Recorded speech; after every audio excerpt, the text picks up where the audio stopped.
let's call the meeting to order, please. Roll call.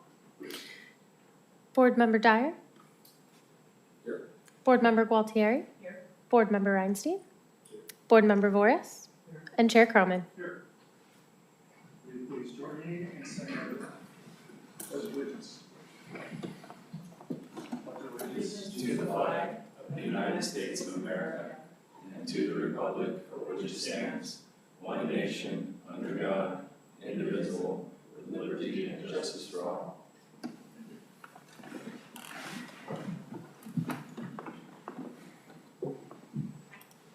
Starting off, do we have any board member announcements? Just mention that we had an amazingly successful Carmel Heritage Society AAA Monterey Bay house tour on Saturday. It was preceded on Friday night with a sellout of a wonderful lecture on the important women who affected the built environment in Carmel by Alessandra Dramov, our council person, which was fantastic and really well received. And yeah, I think it was perhaps one of the more successful house tours we had, with over 700 people enjoying the 8 houses. So Oh, that was really good. Yeah, congrats. it's great. And the It's weather nice to was see good. few planners and other people. Catherine's always there. We're always there, yeah. Hawking books, no. Hawking books. Exactly. Okay, are there any members of the public that wish to speak on items not in the consent agenda? Either on, oh, we have one in person. Hello. Good afternoon, members of the HRB. My name is Cindy Lloyd. I just want to bring to your attention the fact that the Forest Theater has had some alterations done to it that I don't believe were ever brought to this body or any members of the public, but they were discovered by somebody who gave me a little heads up, and I went down and took some pictures. It has to do with the signage in Forest Theater. And my concern is that the Forest Theater being an historic place, should not all alterations come before the HRB, before they're executed? And that includes a lot of the painting that's gone on there. So it's just raising the awareness, and you might hear some members of the public say something else at other times, but Good. just want you to know that a few of us are watchdogs. Good. Thanks for Thank that. you. Thank you. Any other members of the public wish to comment either online or in person? Nobody online, Shelby? No, sir. Okay, hearing none, we'll move forward to the consent agenda. We have our regular meeting minutes that you've had the opportunity to look over. I move approval of the minutes. Okay, can we have a vote, please? Board Member Dyer. Yes. Board Member Gualtieri. Yes? Board Member Reinstein. Board Member Voris. Yes. And Chair Carmen. Yes. Motion passes. Okay, let's move forward on orders of business. The first item on the agenda is provide direction regarding the inclusion of a visual history of Carmel in the draft residential design guidelines.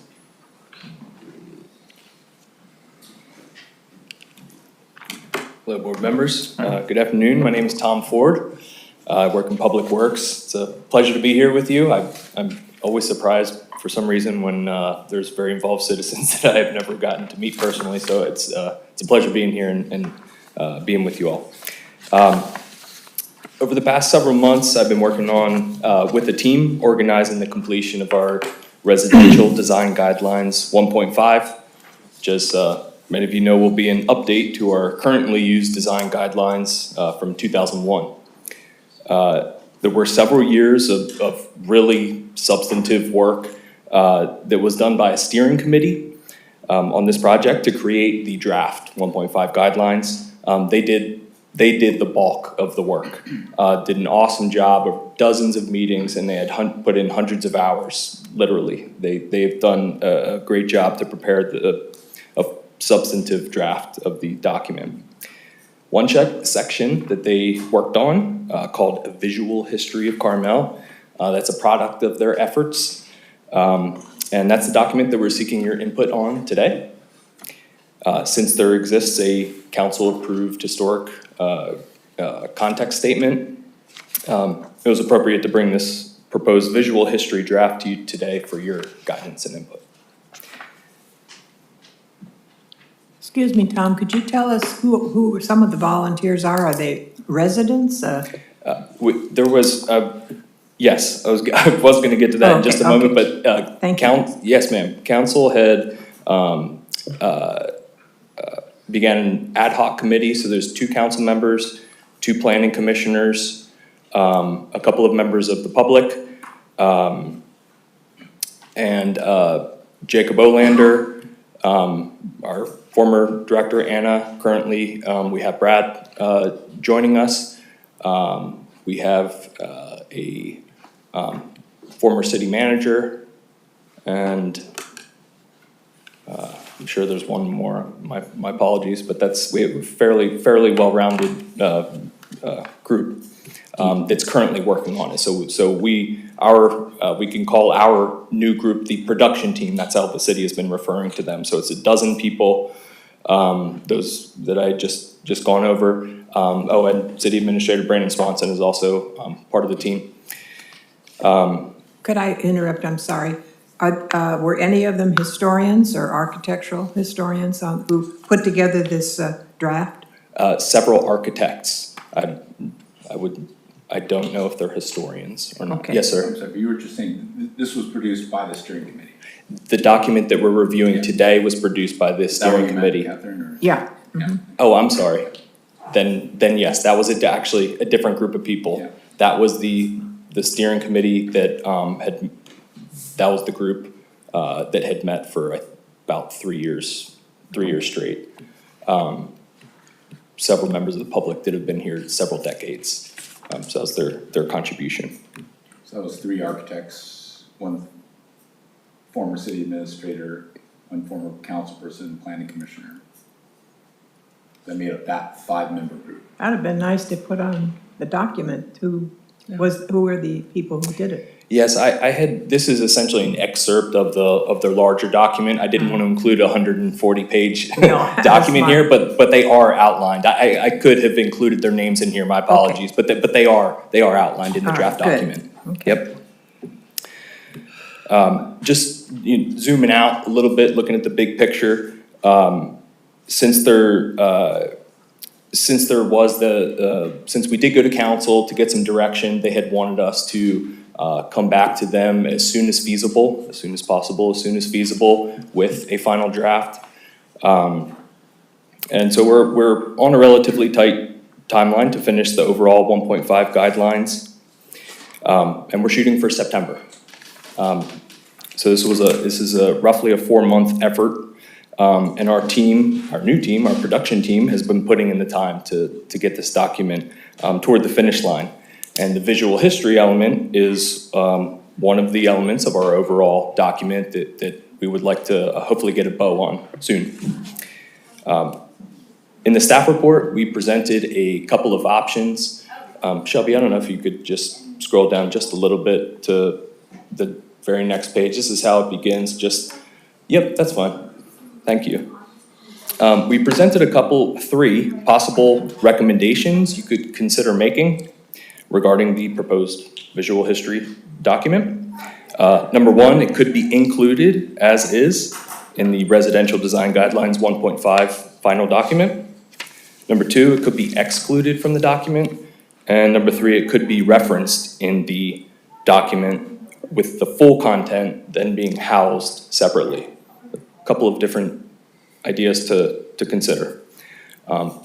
Certainly welcome your feedback and discussion, recommendations. And if there are any members of our production team, any other members of our production team who are present online, or if anyone just came in, we would of course welcome their input as well.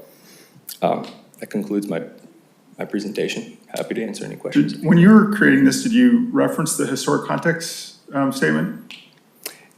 Where is that reference? If I had worked a lot with Jake Olander, forgive me if I'm asking.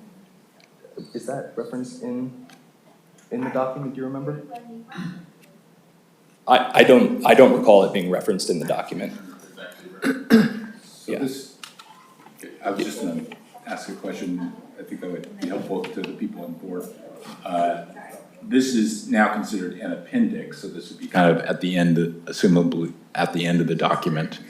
And this is as Appendix 3. Can you remind us of the other appendices that are going to be part of it? There's the preferred materials list, the preferred planting list, glossary, the index, and I believe it was tossed around whether this would be an appendix or whether it would be moved to the front of the document if it were included in the document at all. So that's partially what we're, looking for. The issue I see, Tom, is that there's a lot of history in here, a lot of nice pictures, a lot of information.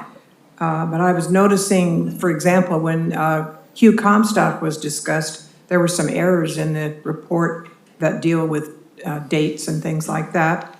And I know Bobby would. I'd be happy to address those. Yeah, why don't you go errors. ahead? Okay. I'm the owner of the buildings, Hansel and Gretel, that are portrayed in this document. And as such, there are 3 corrections that I would like to see made. Okay. I've written them down. Okay. I can give them to you, or I can just quickly read them. Your If you don't choice. mind, yeah. Okay. There's no mention of Gretel, the first house that Hugh built in 1924. There's a lot of misinformation in town that Hansel was first. It wasn't. Gretel was built first in 1924. Hansel was built in 1925. So I think that the date should certainly be corrected, if nothing else. This is really minor, but Mayada's dolls were not made out of felt. It says they were in this document. I own 6 of them, and they're made of muslin with clothes made of felt. So I don't know if you want to get that specific, but you could just say a fabric doll for that matter. And then the last, I'm actually friends with Hugh and Mayada's 95-year-old niece, who used to spend her summers here with her aunt and uncle, and her father was Hugh's oldest brother. And Martha Comstock Keegan is her name. So I emailed her yesterday, and because I didn't think that Hugh had ever worked as a handyman, doing handyman gigs in Los Angeles. And I got her email back to me, which she says absolutely not, he never did. Okay. So I can provide you with the email from Martha, if you'd like that. You know, maybe Tom isn't the right person to convey this to, but without the name of the individual or individuals who developed this history, it would have been helpful if did it go through the local history room? Did someone, go through and double check what was being said? I mean, I don't know 17 pages, but I don't know who wrote it. And I think I agree with her that if there these in a 1-paragraph section, there's that many errors that were made.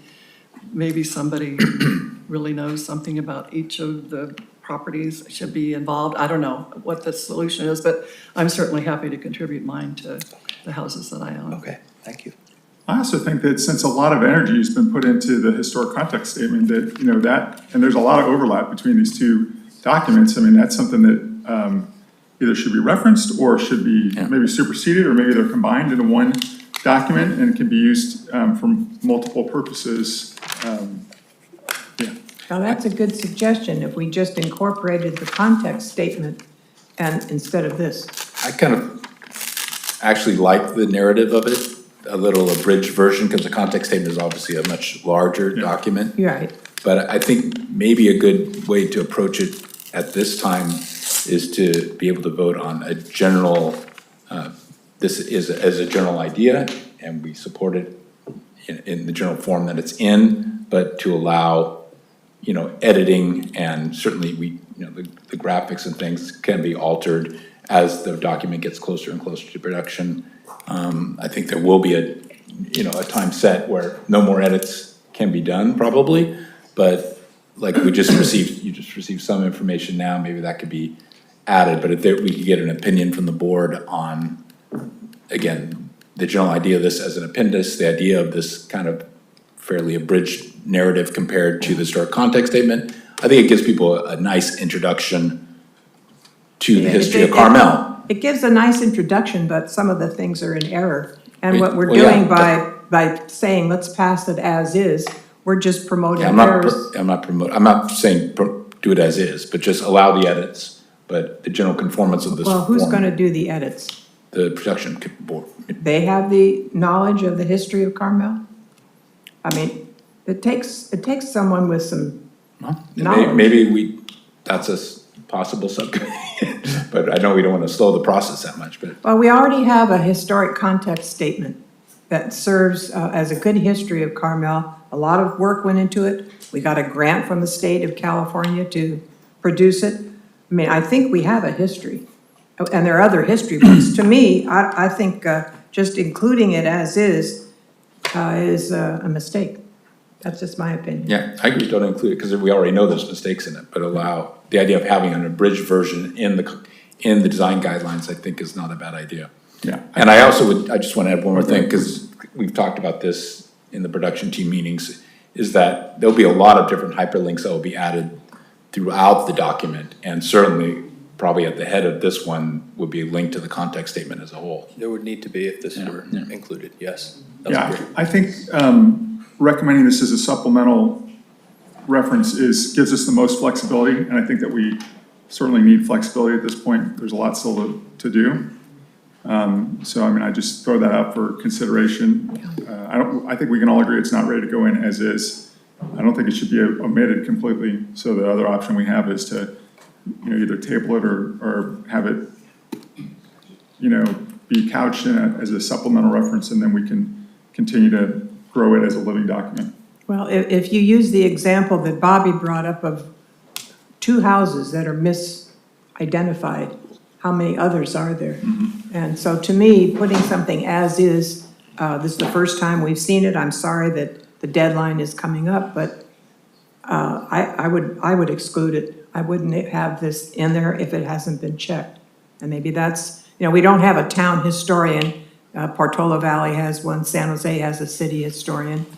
There are people at the library, I guess, Katie O'Connell. There are people who could check this, but to just pass it through the first time we've seen it, I mean, it would have been nice if there'd been some relationship between our board and the production team.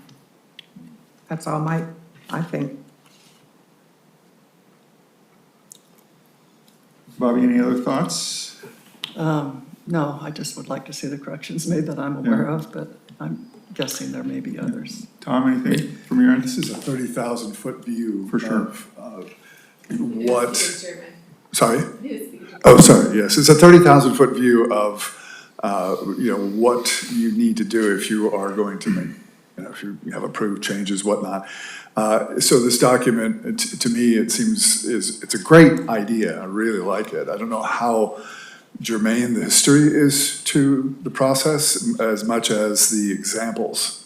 And having like good examples, bad examples, acceptable, unacceptable. I think you said there was a materials list in there as well. Yeah. So I mean, I support the document. I think it's a great idea, but yeah, having it cleaned up a bit. I mean, how hard could that be? Yeah, I mean, maybe I would make a suggestion that we, I don't know if the city's willing to do this, but to maybe give a copy of this to the consultants who wrote the context statement and have them do a review in the next month. And then we'll bring it back in August for approval. So I mean, I think having some flexibility to do the corrections is important at this point.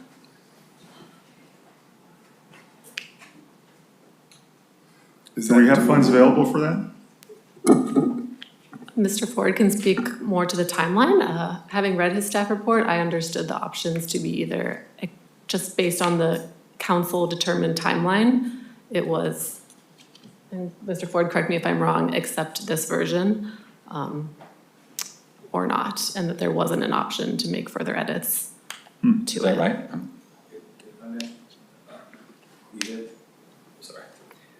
We had put it as, I believe it was option number 3, that if there were to be edits to be made, then a possibility, we're tossing this idea out there, that it could be referenced as a supplemental information with a different group. To be, I don't think that we could add this on to our group's plate. I wouldn't be able to do that. I don't want to speak for the rest of the members, but that we're already, we have quite the task ahead of us. I'm not trying to push anyone towards any one decision. I'm just highlighting that option number 3 was that if there were edits to be made, that it would be considered a supplemental document and an undetermined group of folks could continue working on it and perhaps bring it back at a different time. That was one of the 3 options. So your group, after this event, is taking no ownership of this document? Unless, I mean, if we recommend it as a supplemental document, your group is not going to take any ownership of that? Revisions and rewrites and things like that? I can't speak for the whole group. I don't know. I'm sorry.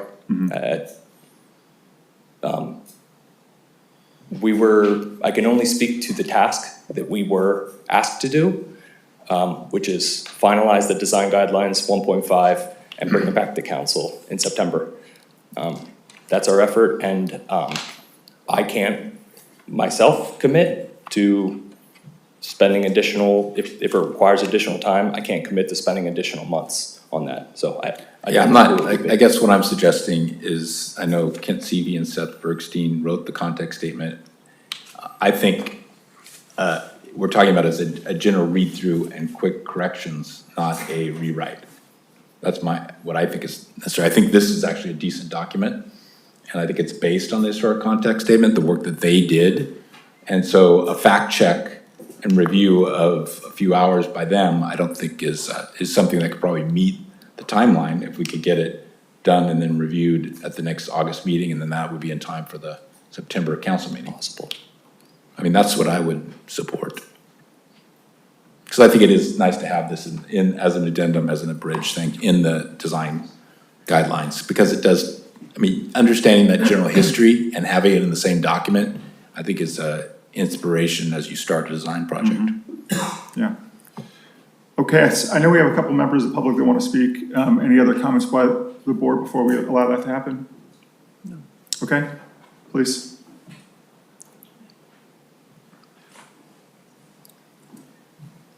Good afternoon, Chair Croman and board members and staff. My name is Ian Martin. I greatly like the idea of having the design guidelines lead off with a document like this, because what it implies is that whoever wants to build a home in Carmel-by-the-Sea is part of a continuum that goes back to our earliest days of our built environment. Of course, our built environment descends back to the Carmel mission. And so if someone wants to create a new building here in Carmel-by-the-Sea, they become part of that history.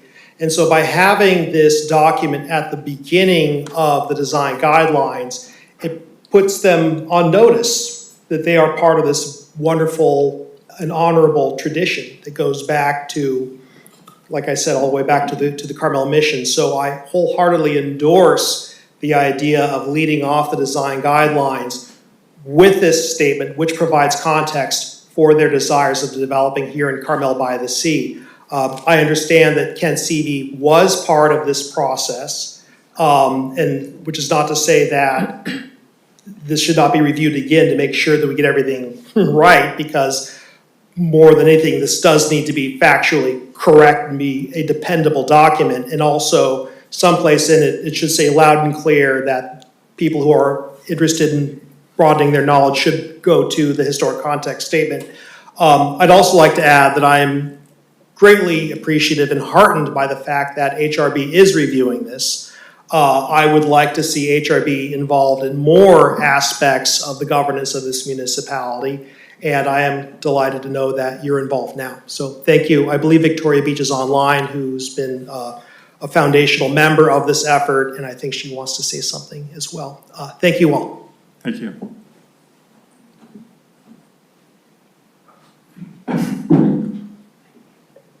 Good afternoon again, Cindy Lloyd.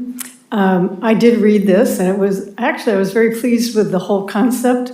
I like the narrative with the photographs. I did find a couple of mistakes, which I think is probably understandable in a document of this sort. At one point, Robin Eshelman, who is M.J. Murphy's great niece and the keeper of all things Murphy family and history, and Julie Work Beck, who is T.A. Work's granddaughter, And T.A. Work was the founder of the lumberyard in Pacific Grove, and so she has a vast knowledge. And I said, we would be more than happy to read anything just to see if we could help in any way. And I'm sure, I can speak for the two of them, would be more than happy to do any kind of a review to make sure that it's as correct as possible. Very, very hard for a big committee to catch everything, as Catherine knows when she and I went through the historic resources statement with my mother's little fine tooth comb. So thank you very much. Thank you. Well, that's a positive statement right there.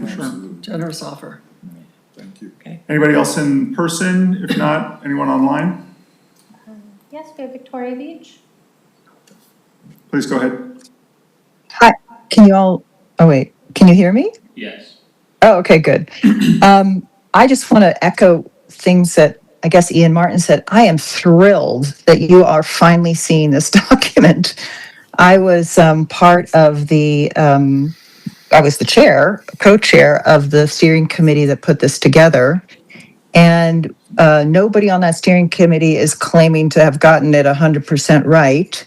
But we really felt it was important to have, as Ian and Cindy said, a sense of an easy way into the historic context, a way that's very highly illustrated, as you see. There's not a single paragraph that isn't illustrated, and that gives a kind of, start to finish in chronological order so that folks really do see themselves as part of a continuum. So it actually serves a completely different purpose than the historic context statement. So I just want to make sure no one thinks this is a competition with the historic context. It's really you have to imagine the audience. It's a out-of-towner who's just moved here, who knows nothing, who will never look at the historic context statement except if we link them to it through this document, which is really the sort of summation.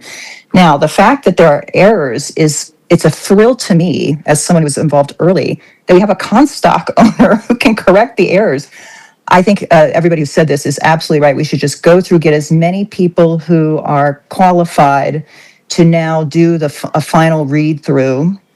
I think I'm not worried about the deadlines. I understand that somebody has said there are 3 choices in front of you. There are infinite choices in front of you, of course. You are the ones who make the decision on this. It's nice to have a little guidance and give you 3 options. However, I have no doubt in my mind that with the volunteerism of this community, including the volunteerism just demonstrated by Cindy and the Comstock owner, that we will be able to fix this document quite easily. And as long as the format is generally acceptable and the concept of it is generally acceptable, I think we're off to the races. And I'm really thrilled that there's volunteerism to help get this through. Ian was correct that there were historians that looked at this already. Nobody can catch everything. I'm a big believer in as many eyeballs as possible. But yes, there have been architects and architectural historians. Most people, just so you know, in the context of the other commissions, the Planning Commission has seen this document, the council has seen this document, this portion of the overall documents. And on both committees, if you can call them that, the request was to bring it out of the appendix, which is where the steering committee had put it, and put it to the front of the document because it was, as Ian said, serving so well as an introduction. And that was not an ambition that the steering committee originally had for this particular narrative. But if we can get it corrected, certainly, that seems to be the general feeling about it in the other committees, that it should be a way to get, that people should have pause before they start their design work so that they see where they fit into the whole beautiful history of the town. So just I'll leave it there, but I just wanted to let you know that, as perhaps the person who's been involved in this in every possible meeting from the very beginning years ago, I am quite confident that is no rush. We will have this, if the volunteers that we've seen today, and I know Kent Seavey's interested in helping, want to go through this again, make sure it's right, do as much as we can with the historic context statement, link wherever we can. Certainly, this is doable by the deadline of this going to final approvals, which is in the fall. So I'm not worried about that at all. I know exactly how long this stuff takes. So I hope that helps. I'm certainly available for questions, but I really do appreciate that you are finally involved. I have wanted that since the beginning, and I'm sorry that it feels like you're only seeing it this one time, but I hope that you're not, and that you will be looking at it, maybe over the next few, several weeks and months in individuals looking at it, subcommittees, whoever wants to do it in any which way to make it correct. So thank you very much for your time on this today. Thank you. Any other comments from the public? If not, we'll bring it back to the board for discussion. Oh, no, we do have Oh, I'm sorry, we have Nancy another? Toomey. Okay. As well. Oh, there we go. Yes, hi. I'll be extremely brief. I fully support Eric's recommendation to route it back through Eric Seavey and crew and all of Ian and Victoria's comments. So I'll just ditto those. Thank you very much. Thank you. Okay, now we'll bring it back to the board. So thoughts and way forward, suggestions on way forward. I have a suggestion for a motion, I guess, which would be for the HRB to accept the format of this appendices, and have it and vote to accept it as an appendices to the new residential design guidelines, and that we recommend that Kent Seavey and Seth Bergstein, of past consultants who wrote the context statement, do a fact check, do not do a rewrite, but do a fact check on this document and bring it back to our August meeting for approval. I would rather see the local residents involved too. I don't think Kent Seavey and Seth Bergstein are the only people in Carmel who can do that work. I would say. I think it should be open to the public. I know Robin Eshelman, I know Cindy Lloyd, I think those are people too who have a sense of it. And I wouldn't just give it to the consultants. Well, it's a public document now. Totally agree I mean, with that. there's great recommendations already from you and Bobby, for specific information about those particular houses and things. Well, I don't think any of the three suggestions are what we want. I don't think I made that. Would you want to make a motion? I was just suggesting one. Well, hang on. I think, we've got the question of ownership still. So if the current group that oversaw this is saying like, hey, we can't speak for ownership going forward, we can get all these comments. If nobody's going to be the compiler, the owner of the document, then I think we've got a problem. So until we have. I think, well, the owner of the document, correct me if I'm wrong, Tom, is the production team that's producing it. So what I'm suggesting is, or making a recommendation that this is fact check during the next month, have it open to a public. Maybe we, people here that are listening to this meeting that are aware of all these issues and are architecturally history-minded can review the document. But I think we do have to respect the timeline to get this done as well. I don't think there's drastic errors involved with the document, and I do think it is very important to include it. So I think we have to find a balance between that, and my suggestion is give it to the next meeting, yet have past consultants look at it. I don't think, again, I don't think that's very many hours at all. And then open it for the general public to add their contributions. So that's my motion. Okay. We have a motion on the floor. Do we have a second, or do we have further discussion? I personally like Cindy Lloyd's suggestion that the people that have been in this community for eons should have some eyeballs on it. It's a public document, though. That's what I'm suggesting. Is that, But but there they needs have to to be. be given some kind of encouragement. I mean, what, are they going to just sit down and look at 19 pages? And, who's going to give them the go-ahead to give us some changes? How do we know how many errors are in here? Mm-hmm. We don't know.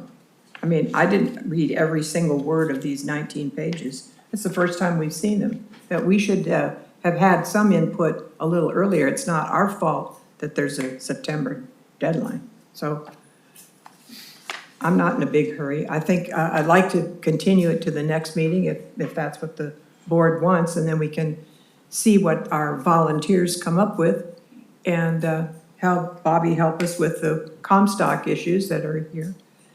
And then we can decide on in August. Okay, so I make a motion to continue the item with the recommendation to have it reviewed by past consultants and be distributed to, again, the architectural history minded of the community for review, and then we'll take it up at the next August meeting. I would just, so that's the motion. I would just add that the time frame and whether it's included is not really our decision. I would add to the motion that the HRB recommends it being included if it meets the timeline. Because what I think Tom and the group would probably come up against is if it's not done and the HRB doesn't approve it as a document, then they might just have to exclude it. Is that reasonable, or? That's possible. I mean, that's possible, but, Yeah, we're better off excluding an inaccurate document though than we are including it. I think so too. yeah. So I'm saying by the August meeting, there's still time to include it. We can see how much editing is done by then. So I'm basically asking for a continuance with that recommendations. Does that make sense? Yeah. As long as we have someone that's gonna bring it to us again. Catherine, if that falls through with the committee, is that something the staff would take? Mr. Ford and I can't commit to the suggestion of having a consultant review it, but we'll follow up on the idea. Okay. Okay, so we have a modified motion on the floor. I will second that motion. Okay. Can we have a vote? Board Member Dyer, Yes. Board Member Gualtieri, Yes. Board Member Reinstein, Yes. Board Member Voris, Yes. and Chair Croman. Yes, Motion passes. thank you. All right. Let's move on to the next item on the agenda. It's HE 26090 Stonehouse Terrace. I'm sorry? Hi, Christy Ramers. Yeah, I hired a historian to do the work that the city council had requested, and he is stuck in terrible traffic and will be here probably around 5:15. And I'm wondering if you could go to the next item and then come back, because then he sure, could yeah. present. Absolutely. Yeah. Thank you. Yep, my pleasure. Okay, instead of that, we will go to HE What you wanted. 2608, yeah, oh, sorry. Can I have a motion to table the item, Sure. please? I motion that we table the item. Seconded? Second. Thank you. And Board Member Dyer, Yes. Board Member Gualtieri, Yes. Board Member Reinstein, Yes. Board Member Voris. Yes. And Chair Croman. Yes. Approved to table. Okay. So we'll go to HE 26082, the Underwood property. Mr. Chairman, I must recuse myself. I'm within the Right. 300 feet. Okay, thank you.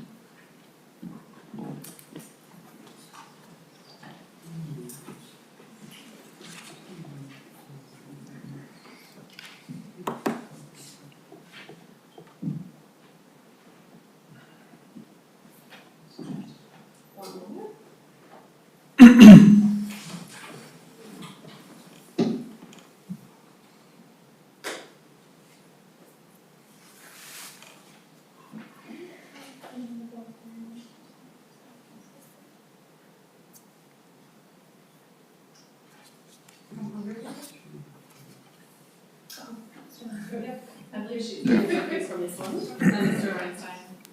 The next one. Just one moment, waiting for, get this shared properly.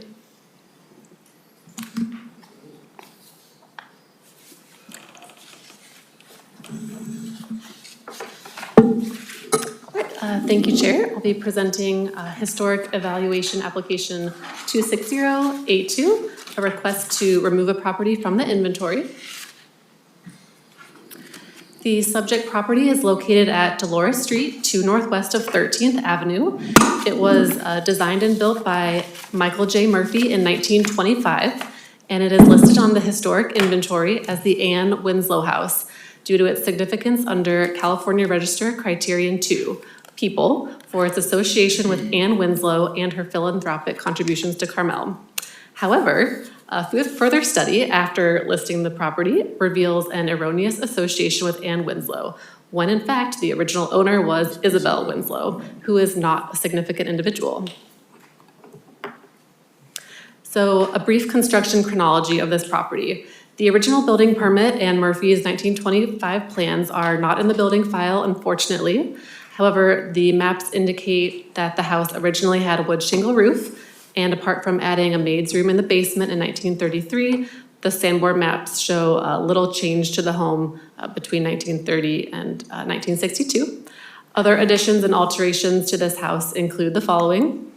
As I mentioned, an addition in the basement area, a kitchen remodel, and then in 1998, the house was re-roofed and 7 skylights were added. That might have been 1989, apologies. And then in 2008, the house was remodeled and a small addition was constructed on the north and rear elevations, and a deck was added at the southwest corner of the house. A chimney in the east wing was removed, an interior chimney, and a new chimney was added adjacent to the new rear deck. That project was deemed consistent with the Secretary's standards and approved. And then recently, a re-roof permit was approved, changing the roof from wood to slate. So this property was first surveyed in 1996 by Enid Sales. You can see here her survey form identifies the property as an MJ Murphy build. It also opined that perhaps Bernard Maybeck was the architect. However, additional evidence was never uncovered to that fact. Enid also described Anne Winslow and how she was a great benefactress of Carmel and how the property did appear significant for association with Anne. And then in the 90s, then property owners installed a new roof and the skylights, and there's quite a story to the skylights. Just quickly here, the skylights were installed without a permit. They were referred to the Planning Commission after the fact for review. There was no HRB at that time. The Planning Commission found that most of the skylights would need to be removed because they did not comply with the city's guidelines for skylights and were inappropriate for a historic building. The owners appealed the Planning Commission decision to the City Council. Primarily, one of their reasons was that removing the skylights would require unsightly patching on the interior of the home, the unpainted redwood living room ceiling. The council considered the appeal and remanded the project back to the Planning Commission. And then the Planning Commission again heard the project and reaffirmed their original decision. The Millers again appealed to City Council, and the council's final action was to deny the appeal, uphold the decision of the Planning Commission. The story didn't end there. The Millers took their case to the county court, and the case was dismissed, but it went back to the City Council in 2000, and the adopted minutes from that meeting do reflect that a motion was passed to grant the appeal and to allow the skylights to stand. So that is the story of the skylights, and they do remain in place today. So then following this skylight saga, we have historian Kent Seavey, who surveyed the project as part of the citywide preparing the historic inventory. So he did a survey in 2002, and he found it again to be significant for Anne Winslow. It looks like he was picking up on that prior survey and didn't catch the erroneous association at that time. Mr. Seavey also wrote in his evaluation that the Tudor Revival House by M.J. Murphy would qualify under California Register Criterion 3 in the area of architecture, were it not for the profusion of the inappropriate skylights added in the 1998 re-roofing. Which brings us to today. Here is the municipal code section, which describes how to go about removing a resource from the inventory.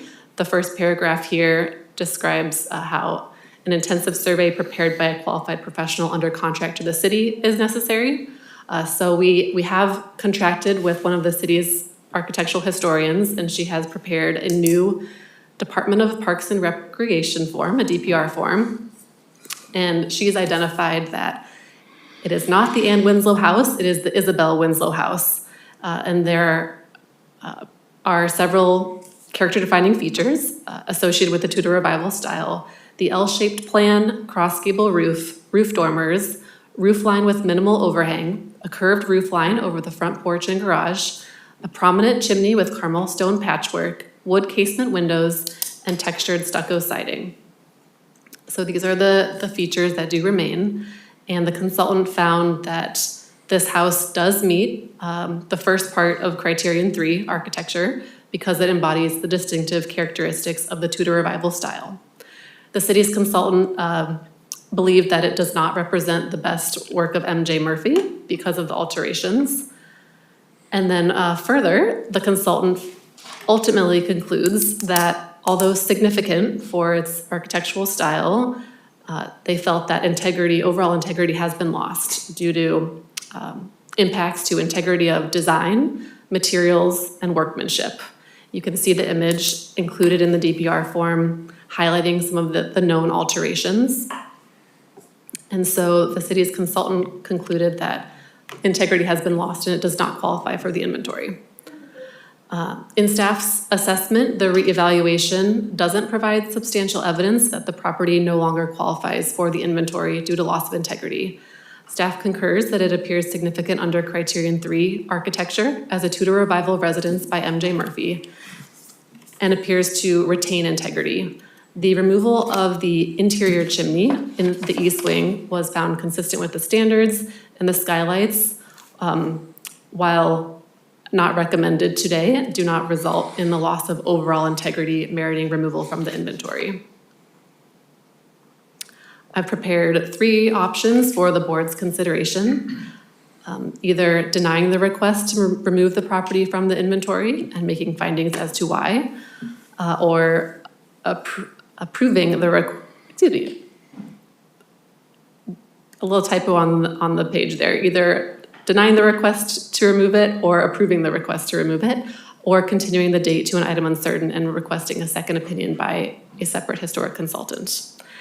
We do have the property owner with us today, and I'm happy to answer any questions. Catherine, could you go back and review all the specific changes that were done that made Clovis think it lost integrity? Specifically on the front? This sheet here is her integrity assessment, and of the 7 aspects of integrity, she found that integrity of design, the second bullet, materials, kind of mid-list, and workmanship. So I mean specifically, so materials, you're saying, okay, it's a stucco house and there's some stone wainscoting there or something. That's right. It looks like she's identified that at some point the house appears to have been re-stuccoed and that some Carmel stone trim has been removed. You can see the base of the entry columns there. And then under the design bullet, she references the removal of the east wing interior chimney and the skylights. She does acknowledge that the rear addition was consistent with the standards, and then it's unknown if the stucco on the rear chimney, the new chimney, was appropriately differentiated from what was there originally.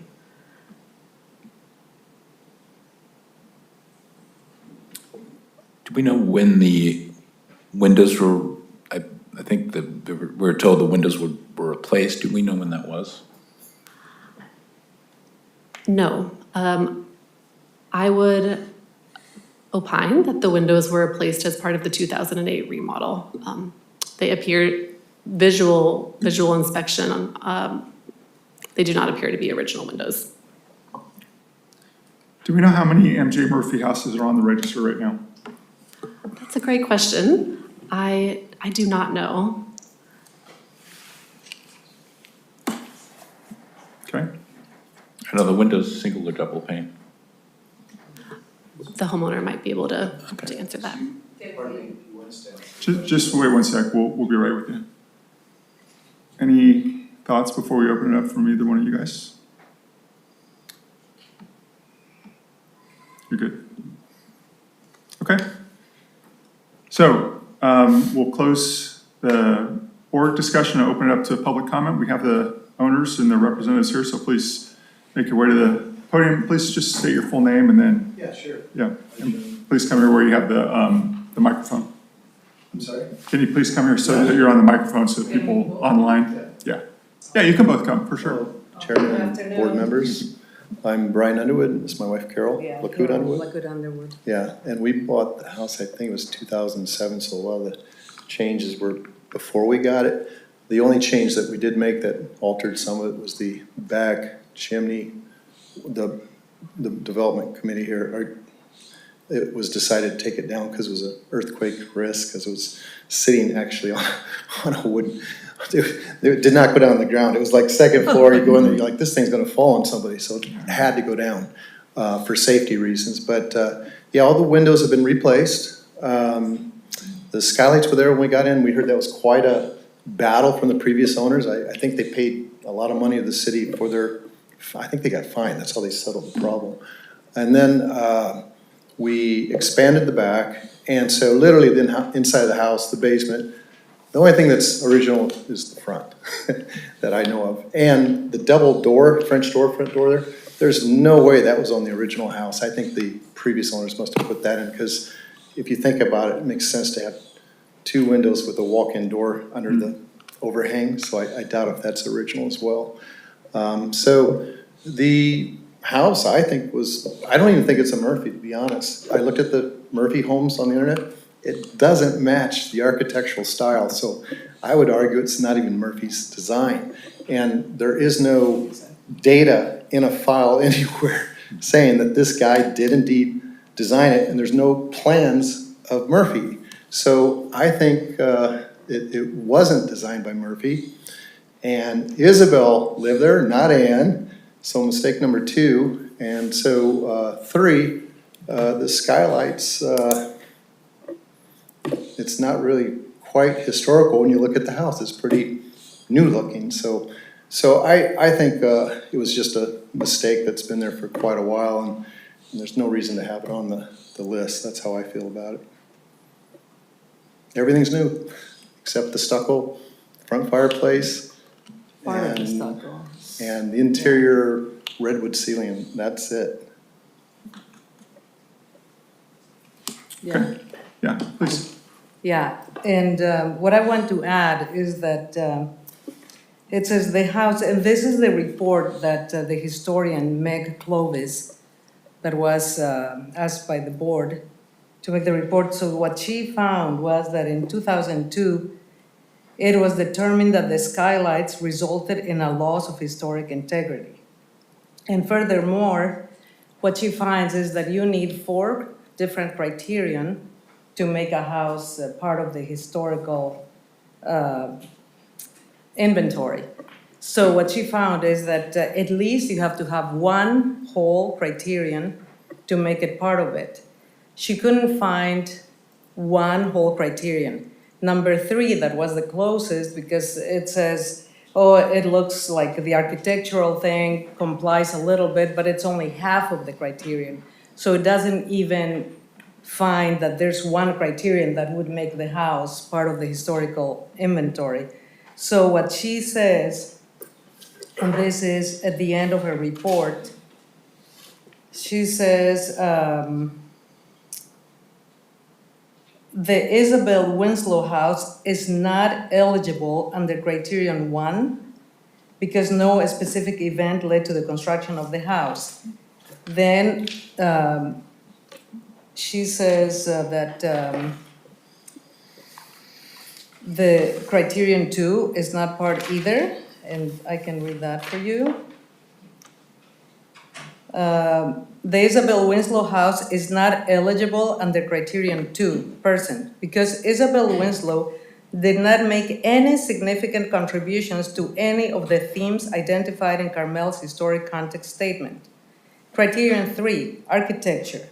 The Isabel Winslow house meets the first part of the criterion 3 because it embodies the distinctive characteristics of the Tudor revival style.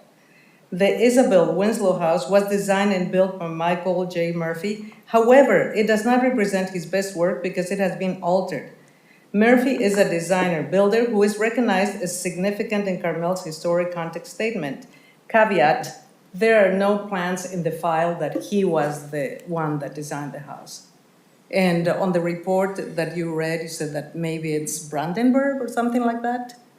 It's another Yes. architect she thinks it might be possible. The Isabel Winslow House does not meet the third part of criterion 3 because it does not express aesthetic ideals or design concepts.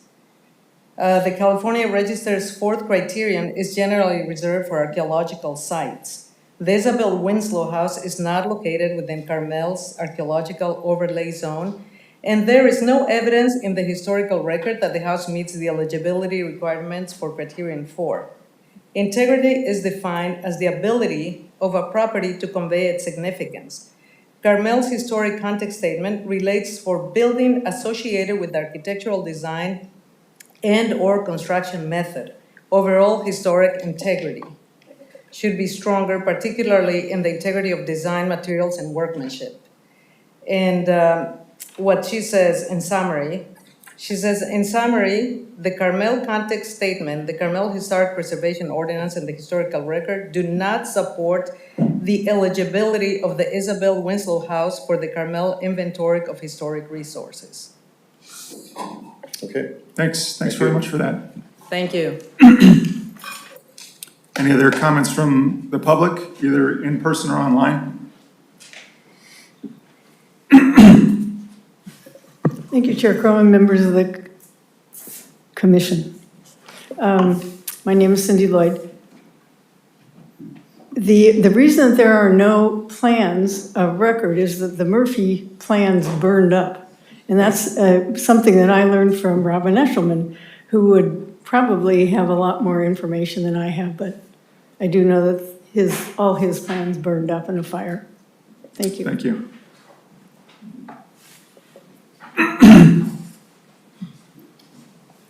Hello again, Ian Martin, and Eshelman is a descendant of Murphy, right? Yeah, great niece of Murphy. Your question is an excellent one.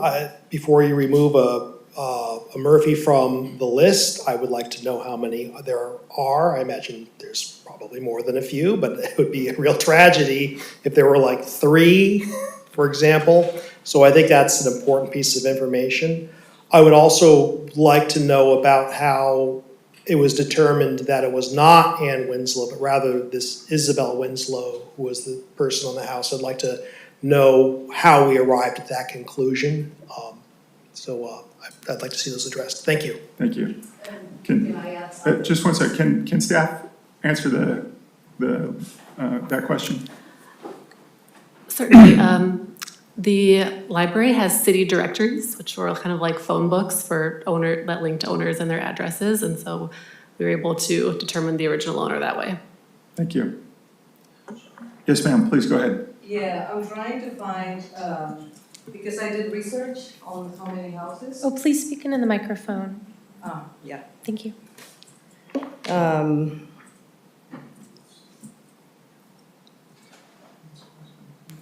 I can also There look it is, yeah, thank you.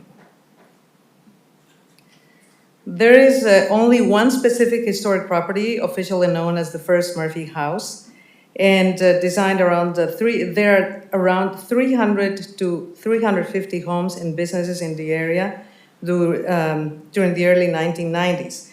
And now there are, I will find the exact number because I had done this research before, but there's not like 3. There's, if I'm not wrong, the number was really big, but I can find by the end of the meeting. Okay, super, thank you. Anybody online, Shelby? No, sir. Okay, we'll close it back to the board for further discussion. Just had one more question, Catherine. Do you know so the plans were not there in the file. Is there building permit forms, applications that are in the file that would indicate a contractor or a builder? Because Meg is still saying, even in her DPR, that it's a Murphy. She is, and I don't have a citation from the building file. So we don't know why she's saying that, but. I don't want to speak for her, but I believe based on the architectural style and the date, there were only so many builders in town building in this style. Okay. And following up on CV and Ms. Sales' assessment as well. Okay. So if I understand it correctly, the staff is recommending that it stay on the inventory, but the consultant is recommending that it does not. Am I understanding that correctly? Yes. Yeah. Well, I personally would like to see it stay on the inventory. Okay. Are we ready to make a motion, or do we have further discussion? How did it come about that you think it's a Murphy house? Where did that come from? Well, it's been on the record since the 1990s there, and I don't know why Miss Sales attributed it to Murphy. There is not a citation on her form. That seems to be the first known survey of the property. So we think it's a Murphy house, but we don't know for sure. Exactly. If I may, please. Go ahead, please. If, Come to the front though, please. yeah. If we can see the mistake that they made with Ann Winslow and Isabel Winslow, then we can assume that the same mistake was made. Oh, this looks like a J. Murphy house, so it must be. And there are no plans, they were burned, so oh well, we'll just put it there. So we cannot assume that. That's very ambiguous. Yeah. Thank you. Thank you. So I think many of us have some unanswered questions on this issue. It might be worthwhile to give the staff some specific guidance on data gathering and then have it revisit it for our next meeting. So would it be possible? Actually, Yeah. have an excellent researcher in the room. Okay. If you wouldn't mind sharing the screen. Okay. We found a reference. Okay, perfect. Please continue your discussion. So if there is a Murphy reference. Okay. Do we have that, Shelby, or? Yeah. Oh, you put it up now? Okay, perfect. This is from the public portal on the city site. Oh, sorry.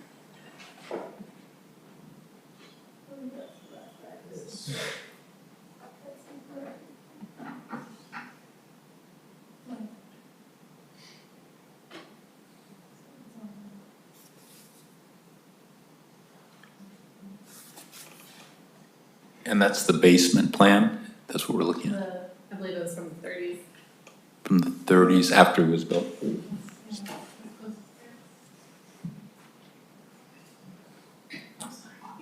Yeah, it does have him as the builder listed. Can you go back to the date? It looks 19, is like, is that, Is it 1913? 13. 1913. Yeah. or 23, or, Yeah. I believe Is it's 33. Is it possible to zoom in even more? When was the basement added? 33.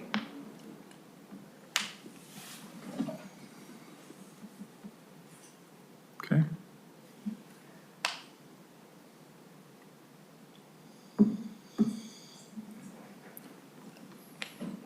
and that's fairly soon, I guess that's a, when was it, original build was 1925?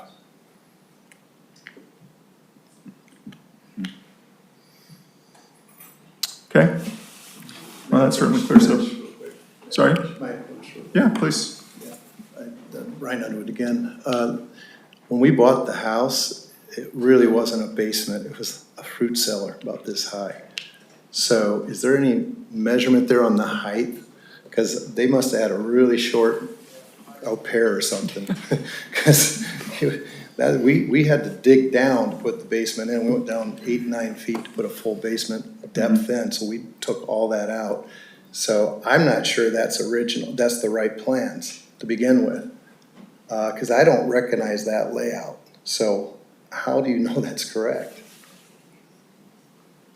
It was just a simple fruit cellar. And is there an entrance from the outdoors? Because that's what it was. It was an entrance out the back. Looks like it. Is it on the left side? There's some Where's it at? steps down into it. I think it's from that access from the outside. Where's it at? On the right side or left? Left. Yeah, we got it. It was on the right side. So that's why I'm saying, I'm not sure that's correct. Do we know who Isabel Winslow was married to, since it's the Mrs. T.B. Winslow house? It was probably, I do not know, but it's something, the board requests option 3, we would come back. Yeah. yeah. I'm not sure, I'm not convinced that's correct. And that's not that's not Isabel Winslow. It's maybe her cousin down the street, right? Because it seems like files are getting mixed up here. I think initial good job of sleuthing, Shelby. Thank you. Yeah, I mean, I would say to the board that I think that we need to gather a little bit more data on this and clarify some questions that are out there. I'd be willing to make a motion. Sure. Here it says the private cottages and estates. Hundreds of the signature craftsman Tudor revival and Spanish-style homes remain private residence throughout Carmel, Pebble Beach, and the Carmel Highlands. Notable examples include the massive 1928 beachfront estate Villa del Mar, in a 1925 Tudor revival jam perch near the Tickle Pin Inn, historic inns and commercial buildings, the Pine Inn, the Seaview Inn, civic landmarks, the Harrison Memorial Library, Carmel City Hall, and others are Murphy's work. What are you reading from? Excuse me? What are you reading from? Right now, I'm reading, these are different, it's Carmel Historic Walking Tour, First Murphy House, home of the Carmel Heritage Society. There are different, our history, the Seaview Inn. So it's different, Different documents. different sources that have been combined. Thank you. Thank you. So I'm sorry, Chair, did you make a motion for continuance? Yeah, I think we'd like to, I make a motion to continue. Shoot, I've just lost the, here it is.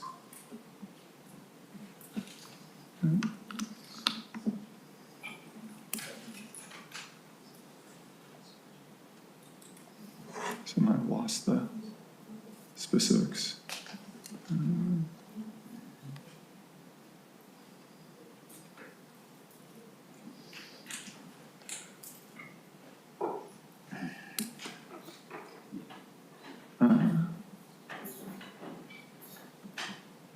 Do you have what's the item number? So option 3 was to continue the item to a date uncertain.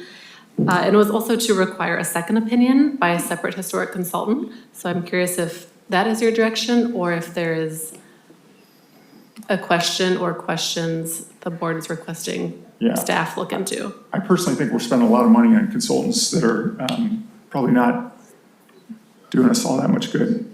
So my recommendation would be to give some items to the staff for them to track down, and then certainly if there was something they felt they couldn't do, we could go outside of the staff, but I feel our staff is very capable and could probably get us most of the things that we need. If you could be specific and list them, I'll take notes.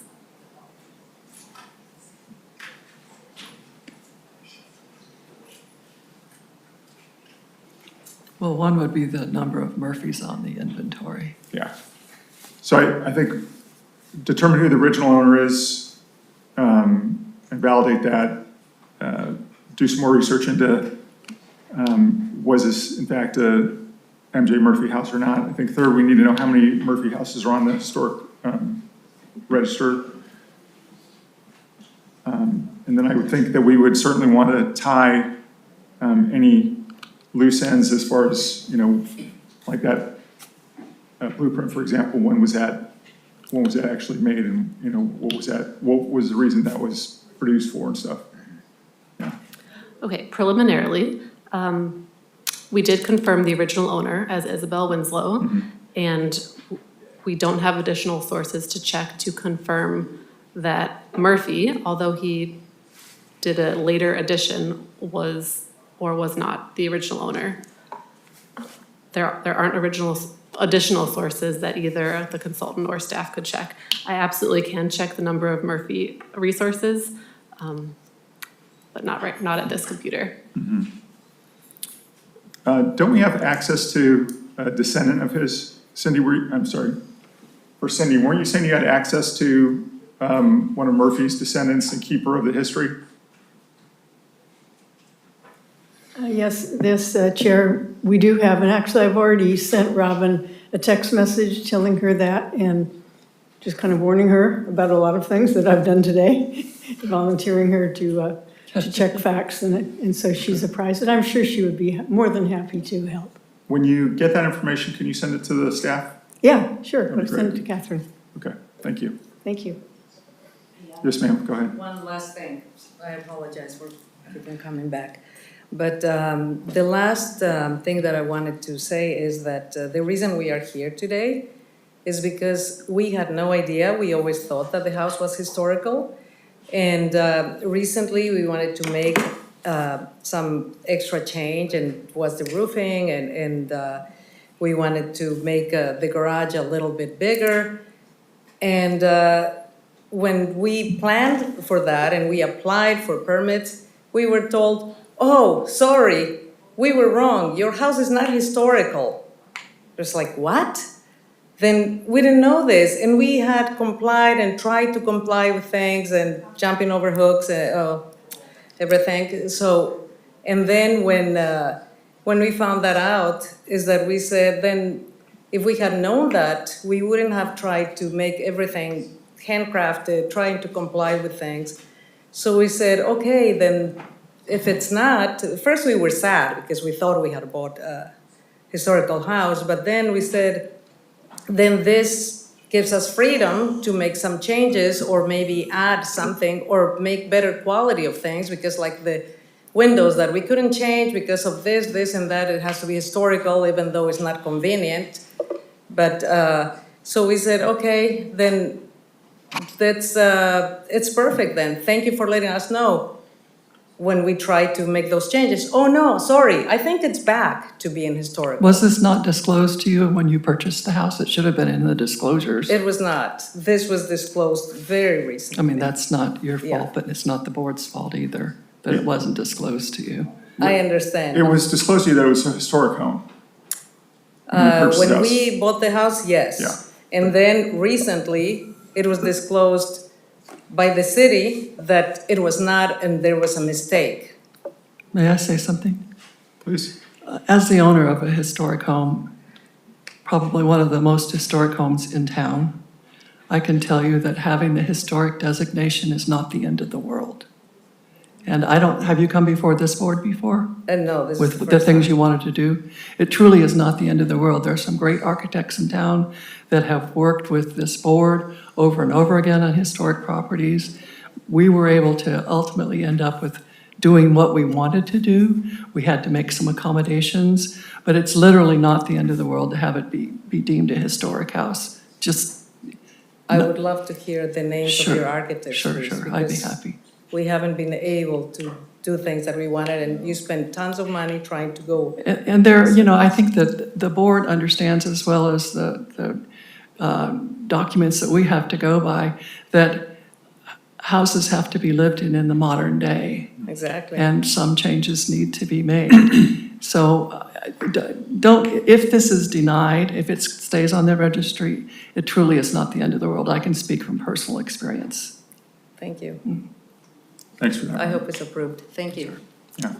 And Good point. while we've been talking, Shelby was able to access on her server that it's about 43 Murphy homes on the inventory currently. Gotcha. Okay, well, it seems like we're not going to get a lot of additional information, unfortunately. So I think we're then pressed to determine if this should be, if it should remain on the inventory, if we should remove it from the inventory, or if for some reason we need to delay it, although I think we've heard that delaying it's not going to get us too much. Sounds like it. So thoughts from the board? Yeah, I mean, the code is very specific, talking about substantial evidence. It does look like a Murphy. It has a beautiful form to it. There may have been stucco changes, and the minor changes that Meg indicated in that photo that we saw seem pretty minor to me, so I'm not seeing enough substantial evidence for me to remove it from the inventory.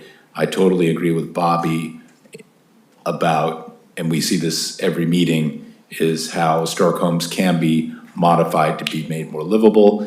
You have issues with the windows. There's already discussions of the windows not being original, so there would be complete, you know, you have a lot of flexibility than what you could do with those windows if they're not original.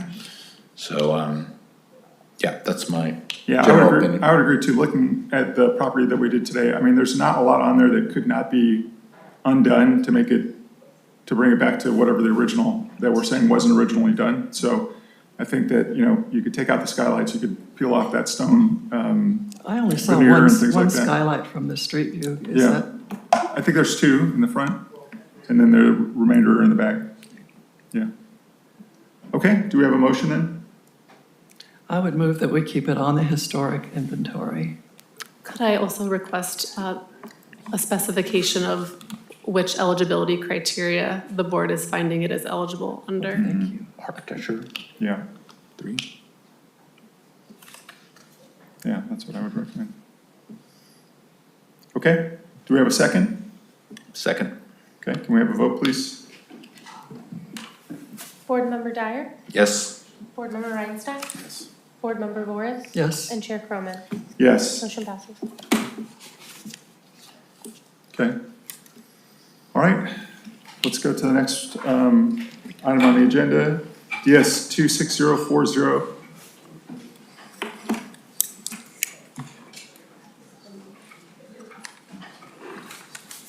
Tom, can you get Catherine back in too, please?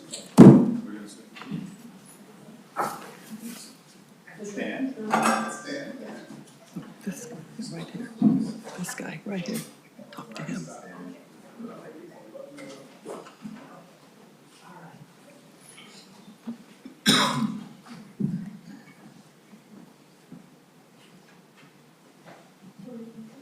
Wow, show and tell. That's fantastic. Excuse me, Chair, this is Brian Pierrick. I'm the city attorney.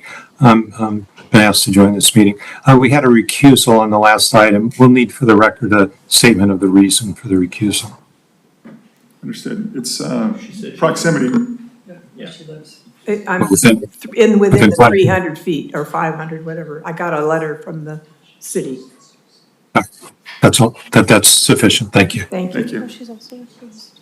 Yeah. And for this item, board member Reinstein is recused for the same reason, proximity. Isn't she Smith and she too? Yeah. No, isn't she have to be for still? She's within 500 feet. Yeah, let me double check. Hold on. Yeah. So we're gonna do the other one now, is that it? The Smith? Yes, Board Member Gualtieri is also recused from Smith and She. Did they rate your garbage? They must have. You have excellent trash. She lives within 500 feet. Oh, it was the other one though. Exact replicas of those trees. Yeah, not this one. It's both. Yeah, I sent both. Well, that, I never was told that. This one as well? Really? I wasn't given any notice. It was in the email sent out. I can have it right here. Both Underwood and Smith and She. Okay. Okay, it's nice knowing you. Knowing you. Holy trolleys. We'll try. This one should be as long. Get this thing. Yes, ma'am. Stay out of trouble. Okay, staff report, please.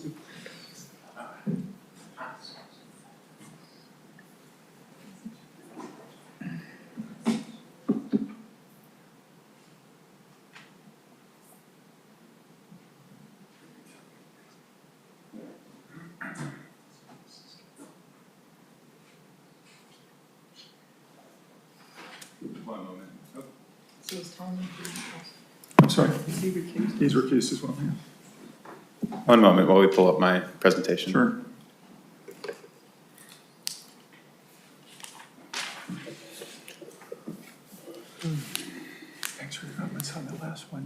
You said that you would get in touch with them, or they could contact you or something.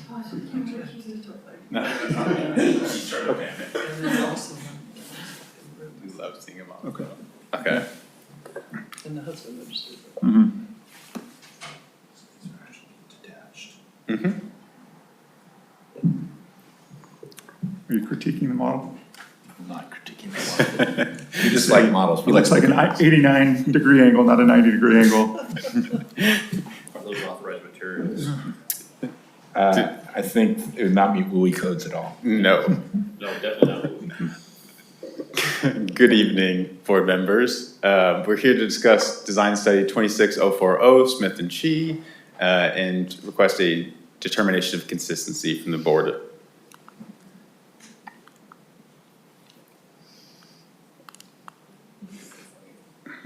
Okay, a little background. This is the John L. Hinds house on Monteverde, north of 12th.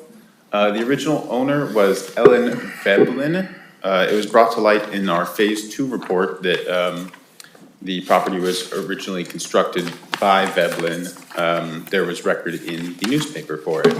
And so the consultant that we brought on to do the Phase 2 actually recommended increasing the period of significance all the way back to 1908 instead of 1914 or 1907. The property was determined to be historic under criteria 3. It is a good example of the Carmel vernacular, which is the parlance of the new context statement. Previously, it was just listed as a good example of 20th century craftsman architecture. It was added to the inventory in 2005 after it was, a DPR was created in 2002. And there was a rear addition to the property that was approved in 2004. The character defining features is the one-story rectilinear mass, the hipped roofing, wood framing, wood fixed windows, the Dutch doors and the chimney location.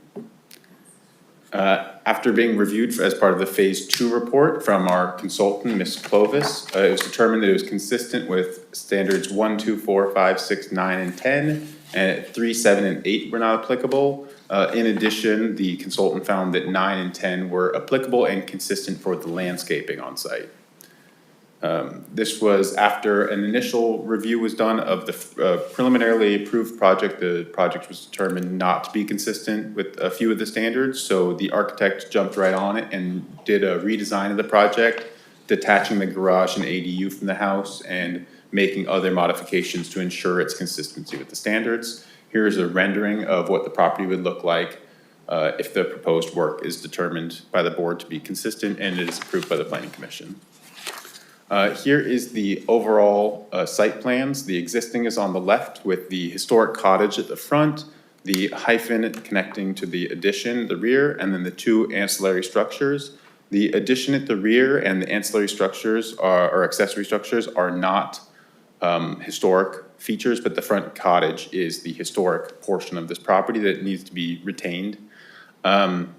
As part of the proposed work, they're proposing to replace the front door and reconstruct the chimney. The chimney was relocated and reconstructed, I think, in the 1940s. So it was not determined to be an issue to rebuild that with brick. As you can see here, you can see there's even the placement of the previous structures are shown in dashed lines. And then the existing home and existing addition are shown with the striped lines, and then the checkered and textured patterns show the ADU and garage, and then the additions that are being proposed, as well as the studio that's gonna be second level that they've kind of broken out to the side, so you can see all the new additional floor area. There is a maximum allowable 3,097 square feet of floor area, and they are bringing it up to the max with the inclusion of the ADU. So for some proposed work on the historic cottage itself, there's going to be some window replacements. The chimney is going to be replaced and reinforced and given an actual foundation because, as the architects can speak to, it is currently causing them some structural issues as it is sinking. The windows, they've done a window evaluation and are going to try and repair any windows possible per the preservation guidelines. And we'll be replacing any windows that are beyond repair in kind with wood windows. In addition, there's gonna be some expansion of the hyphen that connects the historic cottage to the 2004 addition. That will require some of the rear wall of the historic cottage to be demolished to accommodate that addition and expansion. There's also going to be a new skylight proposed on the rear of the cottage that won't be visible from the right of way, and a re-roof, as the roof needs to be updated. All of the work has been determined to be consistent with the Secretary of the Interior standards in our Phase 2 report.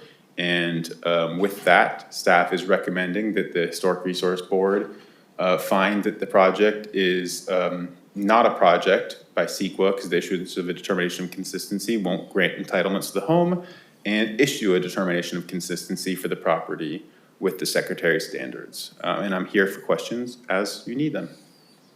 Thank you. Thank you. Any questions for staff? Hearing none, we'll open it up for public hearing. Do the owners or their representatives care to speak to the board? Please. Thomas Hood, I'm the architect for the Smith Chi project, along with my colleague Brian Congleton, who cannot be here, and my associate Julia Correa. This has been a really challenging but a really exciting project. And I came up here without any notes because I know every square inch of this lot, having worked on it for the better part of 2 years with Doug and Anna, who were absolutely top-notch in terms of understanding the historical significance of the property that they've purchased, and bringing us the opportunity to look to expand this residence considerably. I would say fundamentally, the big change came a result of Meg Clovis's very astute and pointed letter. I never got one of those before where she says you're wrecking the property, something like that. But the point is that she pointed out some very obvious things, that we had made assumptions that a garage should be attached with an ADU above. But finally what happened is, in our meeting with Meg and with Jake, it really opened our eyes to what the site was really about. Our original design was about a building on a property. Now it's more, what we see as more of a landscape-driven property. By pushing the elements to the setback lines and pushing the ADU back, reducing the scale, pushing the garage back, we now have a center garden, a north garden, a west garden, and an east garden. And it presents a sense of scale that we believe is consistent with what you see in Carmel. And I think Julia's rendering that she did here in the middle of the night to get us here demonstrates what we're really trying to do. Our materials palette is soft, warm, and we're trying to portray what it would look like on a foggy day in Carmel. Probably the most important thing that we see about this property is protecting the historic resource. And we think that our design exemplifies how to do that. I'm available for any questions, if you have any for me. So you looked at the model already? Yes, go ahead. Bobby, do you want me to bring it to you? No, that's okay. We have some photos.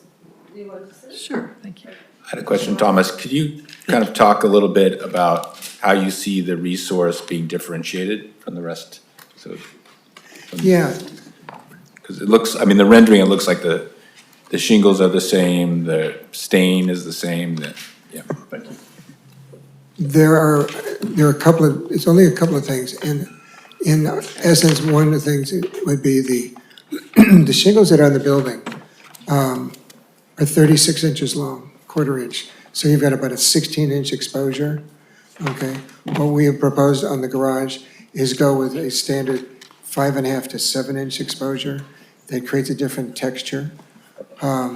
The roof, basically, it's similar, but it doesn't have the sheds on either side.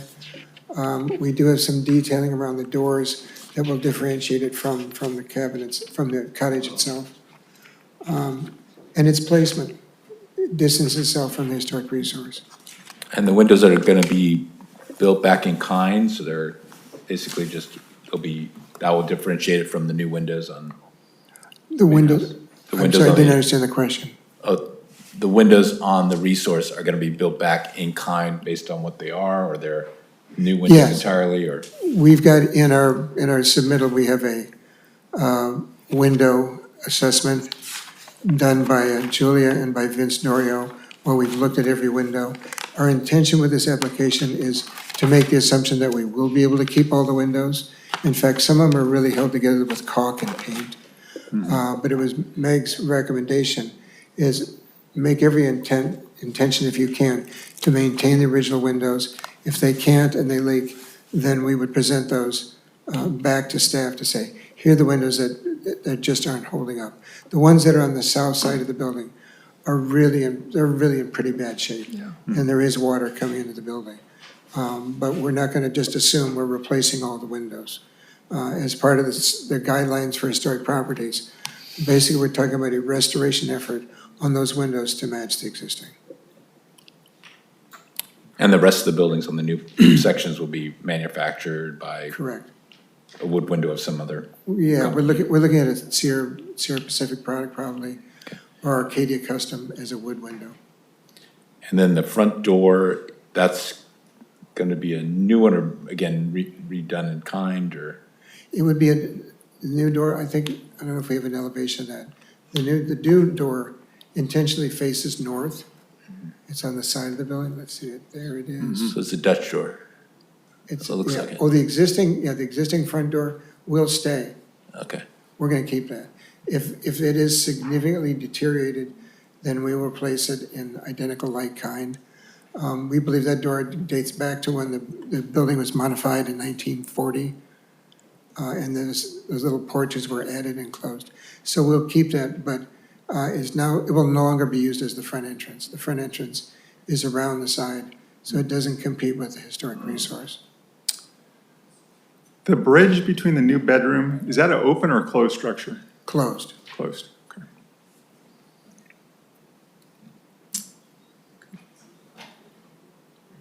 Any other questions? I don't have any. No? Thank you. Okay, thank you. Would the owner like to say anything? Hi, I'll just introduce myself. I'm Doug Smith, property owner, and my wife is on Zoom, Anna Chi. She's somewhere out there. It's like 9 o'clock in the morning in China, so that's she's watching. This has been an adventure going through this process. We also feel sort of honored to be part of the legacy of Carmel. I was actually born in Carmel. My father taught at the Naval Postgraduate School, so we lived out in Carmel Valley for about 10 years. My elder brothers went through the school system here. I was too young when I left. And my wife and I have probably been we've been together about 30 years and been coming up here regularly. We've probably been to every hotel in Carmel. So we finally got a place here. And the idea is to make the house as welcoming as possible and also embrace the environment. So that's the general idea. And I appreciate your part in all this, trying to keep the legacy of a Carmel sort of solid. So anyway, that's my introduction. Thank you. For that. Ms. Chi, the other property owner, is also online with her hand. Okay. Would you like to comment, ma'am? Yes, I would like to.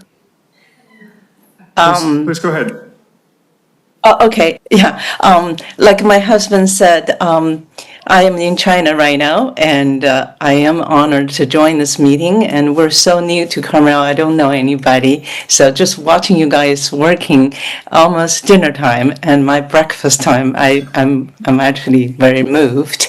I don't have any thoughts, but I just want to say, when my boyfriend, now my husband, introduced me to Carmel in 1992, I was just a young graduate from China, and I fell in love with Carmel because the beauty and the history. And so after all those years, when we finally bought this place, I felt like I become part of this history, and we will do everything in our power to treasure this history and to contribute to this history. And so that's how, and I want to thank all of you for looking at this place. And big hi from China, because I'm so excited. And so anyway, as somebody coming from a country with 5,000 histories, but majority of that being destroyed in the 60s and 70s, and I know how important it is to preserve history. So thank you for being there and helping us. And that's it. Thanks very much. Appreciate that. Okay, we'll close it back up to the board. I would say that I had some big concerns about this property. Okay, hang on one sec. I had some big concerns about this property because there's so much building going on. But when we got on the ground and looked at it, I think it flows pretty nicely, and it doesn't seem like things are going to be overcrowded on the property. There's certainly a lot of space that they're taking up, but it's still a lot of space on the lot. So personally, I feel pretty good. And I also think they're taking a pretty beat up historic property and going to make it nice and livable and things like that. So I applaud the owner and the architect for, you know, coming up with a plan to do this. We'll open it back up to the public again. Yes, ma'am. Thank you very much, Chair Croman, members of the Historic Resources Board. My name is Cindy Lloyd. I'm really chuffed to hear that the owners have a connection with Carmel and want very much to continue the historic property. I can't think of a nicer and more talented architect than Thomas Hood to do that. He has done a sensitive and very creative addition and integration of the old with the new, so heartily applaud this one. Yeah. Thank you. Thank you.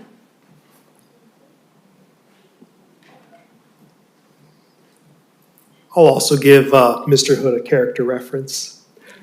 You know, I've seen a number of his projects over the last dozen years or so, and he approaches these historic properties not as obstacles to be defeated, but rather challenges to be embraced. And I know his enthusiasm and zeal for the preservation of our village's history is authentic and real, and the sensitivity he brings to his projects is sincere. So I take him at his word that he does care and that he will create a good project that preserves our history.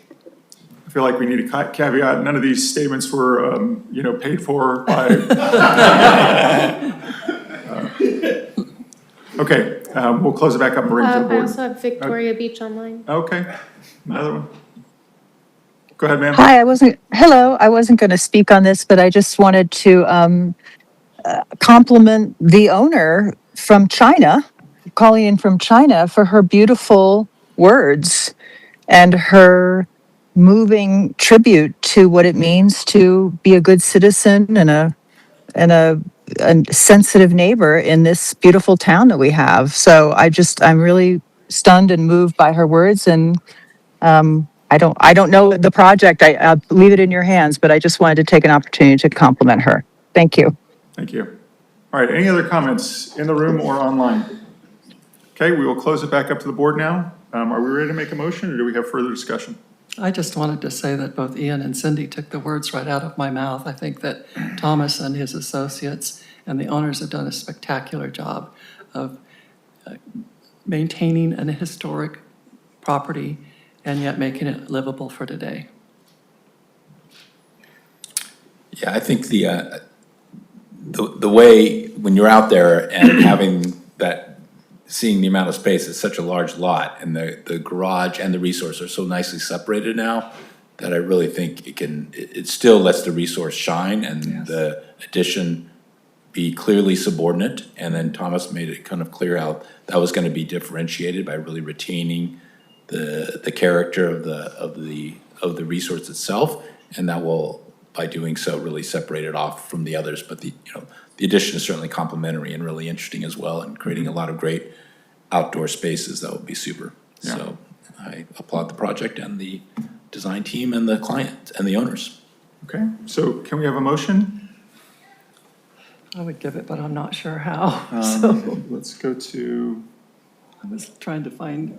Yeah. 26040.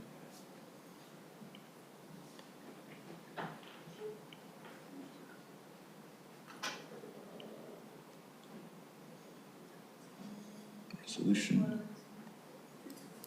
Yeah, we can just go on the resolution if you want to. Eric, you want to just go off that? Sure, I can make a motion that we adopt a determination of consistency with the Secretary of Standards for treatment of historic properties for DS 26040 Smith and Chi, the Heinz House. Super. Do we have a second? Second that. Okay. Can we have a vote, please? Board Member Dyer? Yes. Board Member Voris? Yes. And Chair Cronin? Yes. Motion passes. Thank you very much. All right.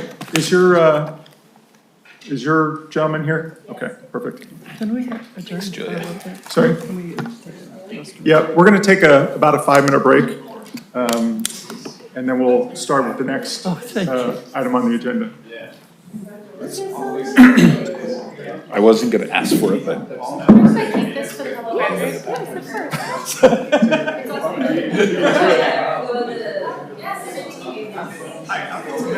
Hi, I'm Brad Evans. Jordan, are you taking over Anna's? Yes, yeah, I'm interim until they actually are.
Okay, let's call the meeting back to order, please.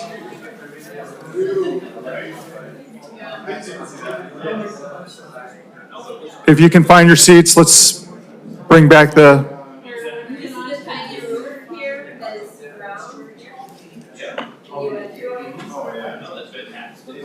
A great example of what you were saying earlier, that this is. Absolutely. It's too bad that It's too bad they left, yes, I know, it's really too bad. all right, please take your seats. Before we move He'll call you forward, forward, yeah. we have a few motion things first. to, I would move that we untable HE 26-148. okay, perfect. Do we need a vote? First, I need to call roll, now that we're back from recess, and then I'll do that vote. How's Okay. that sound? Okay. Board Member Dyer? Untabling this. Board Member Gualtieri? Bringing it back before Board Member us. Reinstein? Board Member Voris? Yes. And Chair Croman. Here. And then thank you for that first and second to pull from the table, item number 3. I will not take a vote for that. Board Member Dyer? Yes. Board Member Gualtieri? Yes. Board Member Reinstein? Board Member Voris? Yes. And Chair Croman. Yes. Motion passes. All right, can we have the staff present HE 26-148 Stonehouse Terrace? Yes, thank you. This item is on remand from the City Council. It is a consideration of a property owner-sponsored National Register of Historic Places nomination and a city-initiated determination of ineligibility for listing on the Carmel Inventory of Historic Resources. And apologies for anyone listening in on my presentation for the third time. We do have 2 new board members, so I'll be going through my presentation in full, so bear with me. The subject property is located on San Carlos Street, 2 southwest of 7th, and it was developed with 2 structures. One structure dating to circa 1904, which was first recorded on a Sanborn map in 1910, which I'll refer to throughout this presentation as the cottage. It presently accommodates the Treehouse Cafe and Whitman's Antiques. The site is also developed with a larger L-plan building dating to 1977, which contains office, residential, and retail uses. I'll start by describing the circa 1904 cottage. Original property owner Ruth Milwain purchased the property in 1904 and likely received help from her brother, an architect, and her father, a contractor, to build the small cottage first recorded in 1910 as a 1-story wood frame L-plan cottage with a porch. By 1930, Sanborn maps tell us the cottage had been expanded with a small addition. In the late 1930s, Niels and Christy Reimers purchased the property and resided in the cottage. The Reimers constructed an addition and added rock veneer. By 1962, the Sanborn map record indicates the building footprint had changed from an L plan to a U plan, and the porch had been enclosed. In 1977, significant local architect Olaf Dahlstrand renovated the cottage to accommodate a combination bakery and sandwich shop. His alterations included a 1-story east addition fronting San Carlos with a rooftop patio. Olaf Dahlstrand not only renovated the cottage, he also designed a new mixed-use building located to the north and west. Dahlstrand's project transformed the 11,000 square foot subject property into the development that exists today. As shown in these photographs, the 1977 building features a retail unit accessed via the San Carlos sidewalk. It also features office and retail units accessed via the courtyard interior, with residential units above. The property additionally features a vehicular driveway that leads to tuck-under parking at the rear. The rear elevation faces west and directly abuts the property line. Pedestrian access into the site is primarily served via a set of stairs from the San Carlos Street sidewalk. I'll now discuss the reason that this property is presently under evaluation. In March of this year, the Planning Division received a letter from the State Office of Historic Preservation dated February 26, 2026. The letter notified the city of the active review and comment period for the pending Reimers Stonehouse Terrace National Register nomination, agendized for review by the State Historical Resources Commission on May 7th. The state's letter requested comments from both planning staff and the Historic Resources Board. The nomination, which was sponsored by one of the property owners, Ms. Christy Reimers, was authored by Ms. Barbara Lamprecht, a qualified architectural historian. Ms. Lamprecht concludes that the property is eligible for listing on the National Register under criterion C as a property that embodies the distinctive characteristics of a type, period, or method of construction, or represents the work of a master, or possesses high artistic values. Specifically, Ms. Lamprecht asserts the property is an excellent example of master architect Olaf Dahlstrand's expertise in integrating his work to harmonize with a much older building, and that the new building employs his repertoire of character-defining features and embodies his respect for the existing built fabric with a simple palette of natural materials, deep overhangs, and landscaping, recalling Carmel's older allegiance to nature, simplicity, and rusticity. Ms. Lamprecht finds that the property's contribution to Carmel's history, architecture, and culture has the necessary exceptional significance to meet criteria consideration G, properties that have achieved significance within the past 50 years. So prior to the receipt of the state's review and comment letter, the city had not previously evaluated this property. To facilitate review of the nomination by both planning staff and the HRB, the city retained the services of Ms. Clovis. Ms. Clovis prepared an intensive survey as permitted by the municipal code as initiated by the department. Her survey concluded that the 1977 building appears to be a good example of the organic style design by local architect Olaf Dahlstrand. However, it is ineligible for listing at this time due to the fact it has not yet reached 50 years of age and does not appear to be of exceptional importance as required. Upon receipt of Ms. Clovis's evaluation, staff prepared a determination of ineligibility for listing on the Carmel inventory with a custom expiration date aligning with the property's 50 years of age mark, which is October 21st, 2027, and agendized it for consideration by the HRB. The municipal code, section 1752030L, authorizes the director to submit any decision to an appropriate higher level, including the HRB. And in this case, the director opted to submit this decision, the action on the determination of ineligibility, to the HRB. So on April 20th of 2026, the HRB considered the property owner-sponsored National Register nomination alongside the determination of ineligibility, which had been referred to the board. The board did not issue the determination of ineligibility, but the board passed a motion 3-0 to, quote, recommend the Stonehouse building go on the National Registry, and we support the application and the report by Barbara Lamprecht, end quote. Prior to the motion, board members provided comments in support of the nomination. The summarized comments I'm about to relay were approved by the HRB during the board's May meeting. The minutes state, Olaf Dahlstrand, a master architect and prominent civic leader who served on the Carmel Planning Commission and City Council, created an outstanding, forward-thinking, adaptive reuse design for the Reamers, a longtime Carmel family since the 1920s, by integrating old and new to combine retail, office, and living space around a central landscaped courtyard, a typology specific to Carmel. Planning staff relayed these HRB comments alongside staff comments, which were based on the city's consultant's findings, to the State Office of Historic Preservation for inclusion in the May 7th State Historical Resources Commission packet.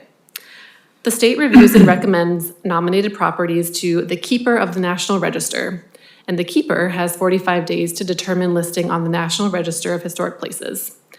Due to incomplete noticing, the state pulled the item from the May agenda, but it has since been re-agendized for consideration at the next quarterly meeting, which is August 7th.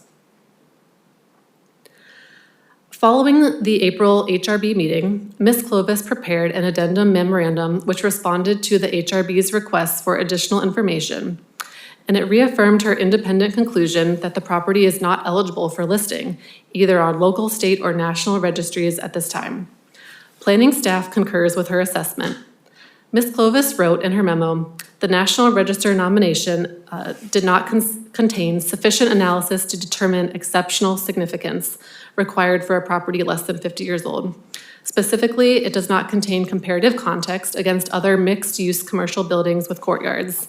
And additionally, while Dahlstrand is included in scholarly academic publications, this particular building was not documented in published sources as you might expect of an exceptional development. There's question of whether Dahlstrand rises beyond significant architect to master architect status. Ms. Clovis also took issue with the fact that Ms. Lambrecht included the altered cottage in the proposed period of significance. Lastly, Clovis stated that there is a lack of precedent to add properties to the Carmel inventory prior to 50 years with an assessment of exceptional importance. Because the city initiated a historic evaluation application, the board is being asked to assess eligibility for the local inventory alongside eligibility for the National Register. This slide includes the eligibility criteria for listing on the Carmel inventory. Criterion A and criterion B are met, and note C, which states that listed resources should be a minimum of 50 years old, but may be eligible if they are exceptionally important. Also note D and the criterion 3 text in the red box, which is satisfied because the Stonehouse Terrace appears to be a good example of a type, organic architecture. And here's a breakdown of that criterion 3 language. And you'll notice that a property need not meet each of the 3 sub-criteria parts. Because of the use of the word or, it only needs to meet 1. And Ms. Clovis found the property appears to meet parts A and B, but not C. As I previously mentioned, Ms. Clovis asserts that the circa 1904 cottage should be excluded from the property's period of significance. She found that the cottage, while over 100 years old and charming, has lost integrity due to substantial alterations over the years, and because it's not a good example of a Dahlstrand design. In 1910, we know it was a 1-story wood cottage. Several additions have been constructed and stone veneer was added in phases. While Dahlstrand was the last to touch the building and is credited with the distinctive front volume topped with a roof terrace, he inherited an already altered design and altered it further. It's neither a good example of Dahlstrand's work nor an example of a certain style or era. And to note, in April, the HRB disagreed with Ms. Clovis's assessment and found that the cottage was significant. Ms. Lamprecht also asserts the cottage is a good example of Dahlstrand's work. This slide contains the character-defining features that were identified by Ms. Clovis, and you'll note that the cottage is excluded from this list. And as we've established, Dahlstrand is a local significant architect. He's included in the city's historic context statement. His archival documents are stored at the UC Berkeley College of Environmental Design. Ms. Clovis does not assert that Dahlstrand rises to the status of a master architect. The designation is not necessary for a potential future listing on the Carmel inventory. Recently, Dahlstrand's 1966 Carmel Valley Shopping Center was evaluated by the County of Monterey. Similar to the Stonehouse situation, there were multiple historians with different findings as to whether the property was historic, and ultimately the county rejected the potential historic designation in 2022. This slide shows a few of Dahlstrand's local designs, which include the altered plaza, the Wells Fargo Bank, the now Park Branch Library, and Nielsen's Market, none of which are listed on the inventory at this time. Pictured here are a few other prominent designs that reflect the organic architectural style, featuring dramatic roof forms, natural materials, and a careful setting within a surrounding landscape. Here I've provided background on the concept of integrity. Essentially, if a project retains integrity of these 7 aspects, location, design, setting, materials, workmanship, feeling, and association, then it can convey its historic significance. Both Ms. Clovis and Ms. Lamprecht agree that the property retains overall integrity, despite their different assessments on the significance of the cottage. So the cottage aside, the 1977 L-Plan building has undergone some degree of alteration since 1977. The roof has been replaced, the entry stairs remodeled with new concrete, stone planters, and metal handrails, and an ADA lift was added in 2012 to the south elevation. But nonetheless, overall integrity appears to be maintained. Because the Stonehouse Terrace is not yet 50 years old, I've included this documentation of how we landed on the construction date. While the county assessor cites 1978, the property file here includes a reference to an October 21st, 1977 project completion date. We don't have any references to a 1976 construction date. So it is important to note that the 50-year rule is not hard and fast. As stated in our general plan, decision makers have the discretion and ability, based on the recommendation of a qualified professional, to determine that resources less than 50 years old are historic. The general plan also states that properties not yet surveyed shall be evaluated on a case-by-case basis as the need arises. The Planning Division determined, upon receipt of the comment request letter from the state, that of a citizen-sponsored National Register nomination, that this merited an evaluation of the property. The Municipal Code and the National Register both speak to the 50-year threshold, and both include the precise requirement that a property under 50 years old must be of exceptional significance. If they are of exceptional importance to a community, a state, a region, or a nation, these criteria, this excerpt that I've included, it says that it cannot be defined, it cannot be fully cataloged or anticipated. It could be any number of things. And a list of exceptionally significant resources cannot be prepared or precise indicators prescribed. Locally, we do have a recent example. The Northern California Savings and Loan Building was evaluated prior to 50 years of age. The HRB voted to add it to the inventory. However, the board's decision was appealed to the council, and in 2020, the council made the determination that the 1972 property did not yet qualify for listing, and the council issued a determination of ineligibility with a custom expiration date to align with that 50-year mark. So Ms. Clovis's addendum memo did speak to precedent of listing properties on our inventory prior to 50. Our inventory does contain a handful of residential properties that were recorded prior to their 50-year date. Those properties were actually surveyed in 2001 prior to the adoption of our 2004 ordinance, our historic preservation ordinance, which contains the requirement of exceptional importance for properties less than 50 years old. So the documentation forms don't include any analysis of exceptional importance, and it would have to be inferred that the city found them to be exceptional. And then for some additional context, there are nearly 400 properties on our inventory, both residential and commercial, and 4 are listed on the National Register: the Carmel Mission, Flanders Mansion, Sunset Center, and the Frank Lloyd Wright House. This is not to say other properties aren't worthy of listing, but this is simply the current list. Also, the Tor House, which is just outside city limits, is listed on the National Register. I'll note that the city's own local historic preservation ordinance is very strong, and if a property is listed locally, then a National Register listing is honorary and doesn't secure any extra protections. So I'll now move on to an appeal. An appeal application was submitted by Esperanza Carmel Commercial, appealing the board's April 30th decision, specifically the board's decision to support the National Register nomination. I do have slides that speak to the appeal claims, but in the interest of time, I'll pass over them. We can always return if need be.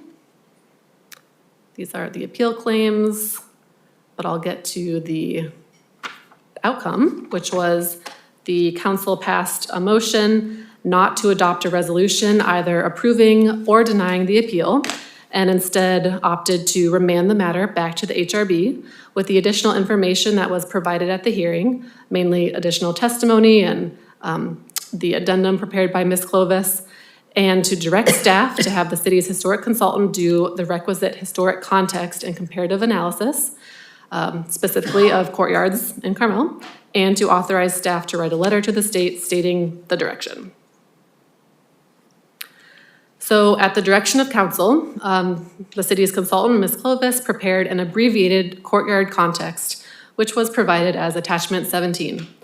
Her context, with an accompanying memo, reasserts that the Stonehouse Terrace does not meet the exceptional significance standard. It shares many of the same character-defining features as other courtyards in Carmel, that it is mixed use, incremental development with a design by a creative individual, It's best understood as a contemporary continuation of Carmel's courtyard tradition. The board should closely consider Ms. Clovis's courtyard context provided as new information since the board last heard this item in April. These are just photos of a few of the courtyards analyzed by Ms. Clovis in her context. Additionally, following the city council meeting in June, the property owner updated the National Register nomination to also include additional information.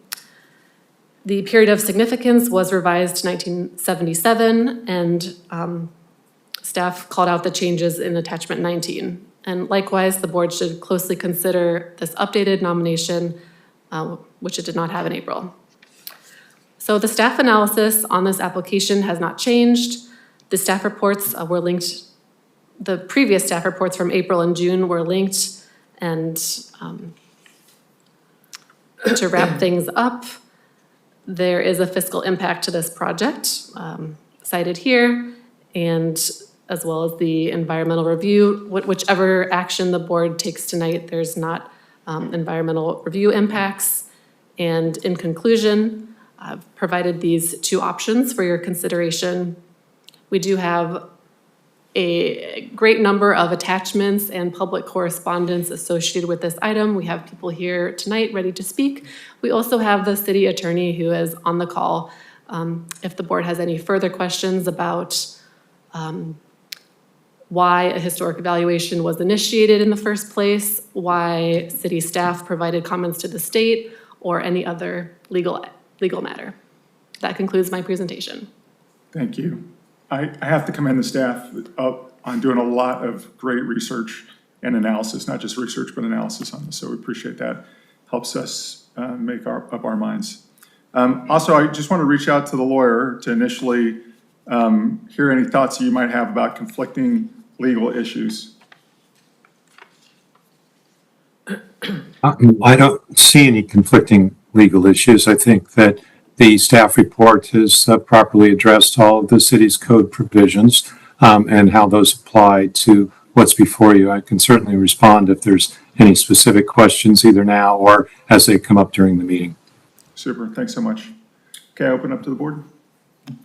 Yeah, I had a question for the city attorney, just addressing the appeal that came from Esperanza directly. And I'm just curious how you responded to what they stated as reasons for the appeal. My understanding of what we were asked to do at the last meeting was make comments for the nomination. And I guess the question of how you read that, whether that applies to anything they're talking about in their appeal. Like I'm looking at the summary of the appeal, there's A through E.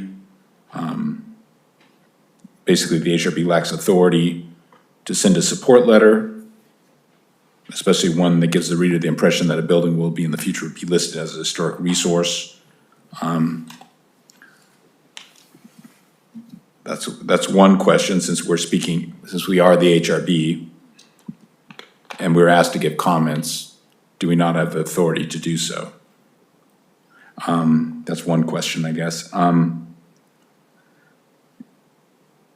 Here's another one from C. HRB Advisory Authority runs internally and its activities are limited to serving it as an advisory capacity for the Planning Commission, City Council, and does not extend to external and state bodies.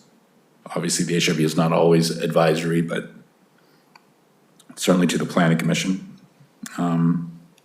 Before you go on, maybe I could make this comment. Sure.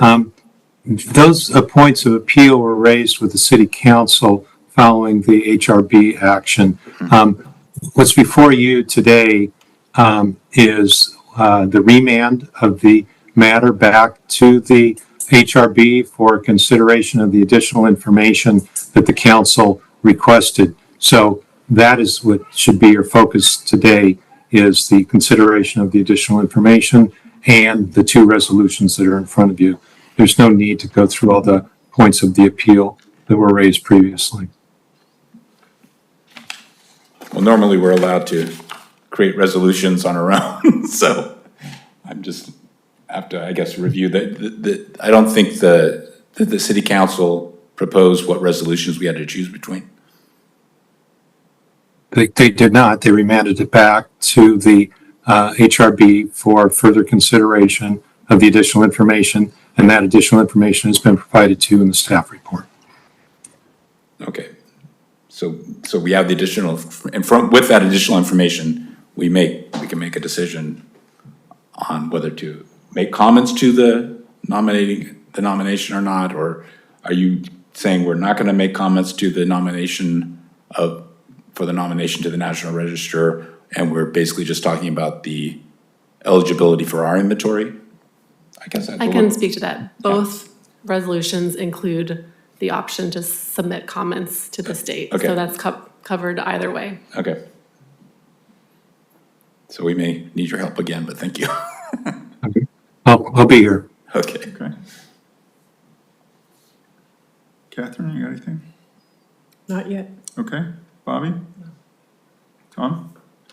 Can I, before we open it up to comments from the public, there was an issue in a previous meeting about all the owners being apprised of the situation. Are we comfortable now that all the owners are apprised of the situation? Yes, so the city of Carmel, we do our noticing based on the addressing held by the county. So the city's noticing went to the correct property owner. Apparently there is more than one, and so it was the state that opted to pull their item from their meeting in May, and there's not been a property owner objection that has come to the forefront, so that does not seem to be an obstacle to a potential future listing on the National Register. Apparently, you cannot list a property on the National Register over the objection of a majority of property owners. That's not the case here, so there's no owner objection. Okay.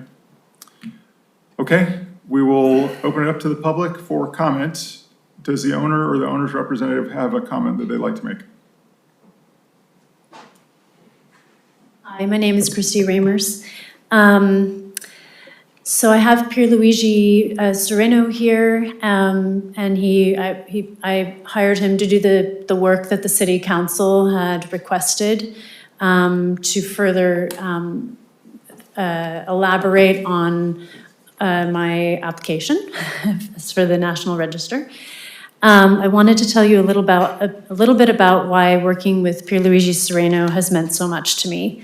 When my father and his brother hired Olaf Dahlstrand to design the Stonehouse Terrace project, they knew they were working with someone who would create something meaningful for Carmel. My father was so proud of the project that he saved every newspaper article, every photograph, every bit of recognition in this scrapbook that now serves as an important part of its history. As I've worked with Pierluigi, I've come to understand just how significant Olaf Dahlstrand's work really was.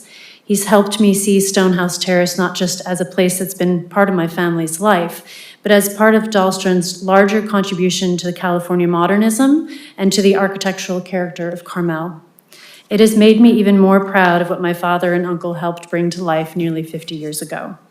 Pierluigi is an architectural historian, architect, author, and educator specializing in modern architecture and California modernism. He's written several acclaimed books, his scholarship has appeared in leading architectural journals, and his research has helped bring greater recognition to many important modern architects. Earlier this year, he was named a Fellow of the American Institute of Architects, one of the highest honors in the profession. I'm really grateful that he agreed to share his knowledge with us today. He does have a PowerPoint presentation that I think is about 15 minutes long, if that's all right. I don't think we're going to do 15 minutes worth of PowerPoint. If we can narrow it down to a couple of salient points, that'd be helpful. Okay. Good evening, this is Pierluigi. I'll speak fast, I'll go to the point. So thank you all. Apologies to the board members for the punitive trip from the Bay Area. So I actually met Olaf Dahlstrand myself 23 years ago as I was doing my research. Would you be so kind to put it on full view? Perfect. From the beginning. Yeah. So I want to go straight into the merits of Stonehouse Terrace. I went to UC Berkeley and specifically focused on this project as well as on similar properties that he did in around the same time. Dahlstrom was a world-renowned illustrator. He had exceptional rendering skills. He's one of the few people who are also a practicing architect and a renderer. He rendered a JFK Memorial drawings, the project, Oakland Museum of California called Great Apartment. So whatever he was doing, this rendering here is not a casual rendering, it's an accurate rendering. And so the rendering on the top is the rendering of the courtyard that you could see. This is the topographic map as it appeared to Olaf, and you could see that there is the patio, the brick patio, right in the center where eventually the courtyard was turned out to be, and then there is the existing property. And Olaf did a number of schemes. There are over 130 drawings that I found between schematic design, concept design, and construction documents. And he paid great attention to the actual courtyard. This is an architect that spent a great deal of time in articulating the arrival from the street. The massing is broken down in a number of different sections. It's not just a bar building laid down with some retail. There's exceptional care in every aspect of the building design. And so these are various drawings that show how he always thought that the 1904 and then 1910 property was actually an integral part of the design. He took ownership of that. And so a few more drawings as we go down the presentation. The courtyard is always present. Here there's a planting plan that he authored together with another landscape architect. Here is the plant selection. Plant selection is a very complicated thing. Not every architect is able to do it. So we're talking about someone who had capabilities in being a designer, a renderer, and also someone who's doing plant selection. This is a specific drawing of the courtyard. This is in the letter I wrote about the intelligence of this building. I wanted to qualify that statement. I'm talking about the planning intelligence, how you can essentially meet the challenge of a building that is on two different levels and create steps, terraces to enable, as opposed to create, enable use as opposed to create an architectural barrier that would dissuade buyers to go up there. So here we talk about courtyard details as far as the structural engineer. So it was always thought as a courtyard building. This is the building as you guys know it. This is the level of articulation. The picture on the right is from the parking underneath. Again, there's not this is not a serial building, repetitive, just one solution. He kept going. For every part, he actually made significant enlargements of the distinctive parts. And so this is from the back.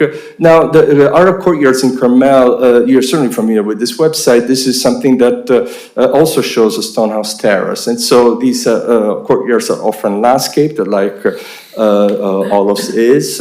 They come with different stylistic flavors, as you will know, and they can be flat, they can be sloped, they can be stepped, but not to the level of what Stonehouse Terrace does. I mean, this is a significant change of level.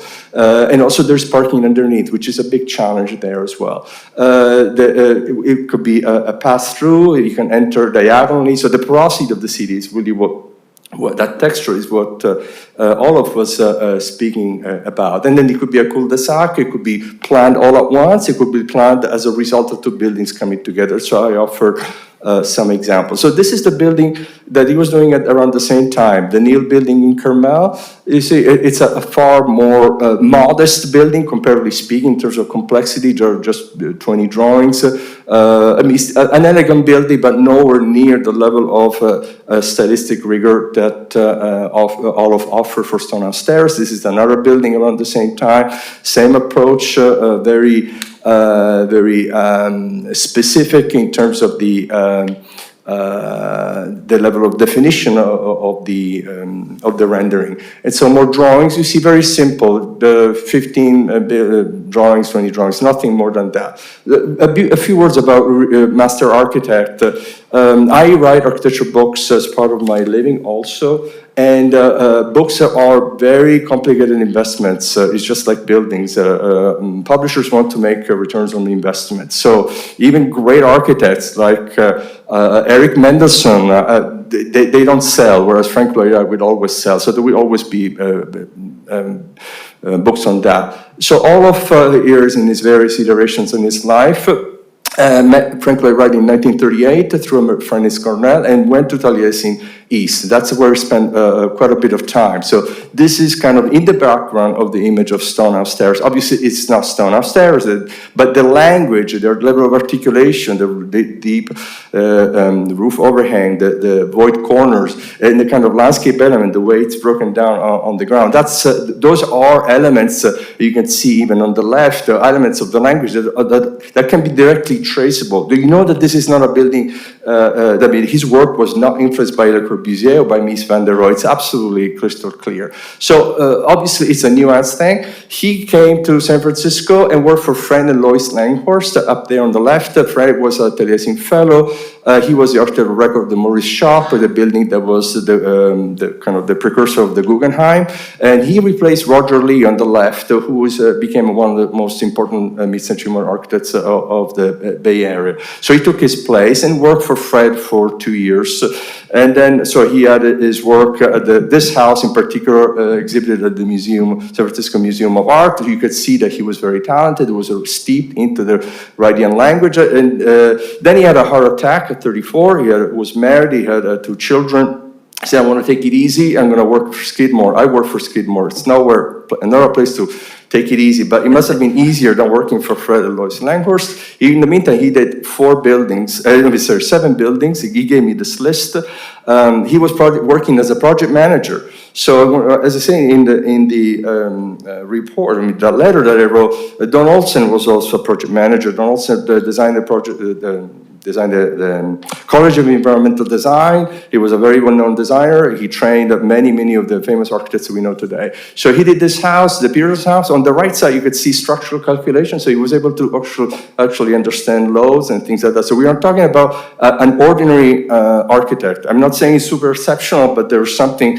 unique about him. And so he could do aggressive buildings like the Doll's House, which I have seen it myself. So he could be a very sculptural architect if you wanted. This is a well-known building, as you know. These other buildings are familiar to you. This is the building that brought him down to Carmel in '58. He had a big fallout with Nat Owings because he thought that he was stealing the project. In fact, the client gave all of this project, and that's how he blossomed and spent all his life here. So later, he did this other building, the Aquajito building in Monterey, which you can see the scoring. You can find it in the scoring of the elevations. You could find in Wells Fargo Bank. You could see in the shopping mall. It's part of a language that was going on. We also have to say that in the 60s, things started going downhill for modern architecture. Things were a little more complicated. There was a lot more animosity toward the glass box. He was also, again, an exceptional renderer. He would do these renderings just on his own. And every time I met him, he always had a pad drawing. So there was a big celebration for him in 2012 in East Bay. All the homeowners gathered. He came. I gave a little speech. It was wonderful. And then he wrote this again as a thank you note, but sharing his love for Frank Lloyd Wright, his allegiance. So that's all I have of this. Went below the 15 minutes. If you have any questions. Very good. I spoke really Excellent. fast. I hope I was intelligible.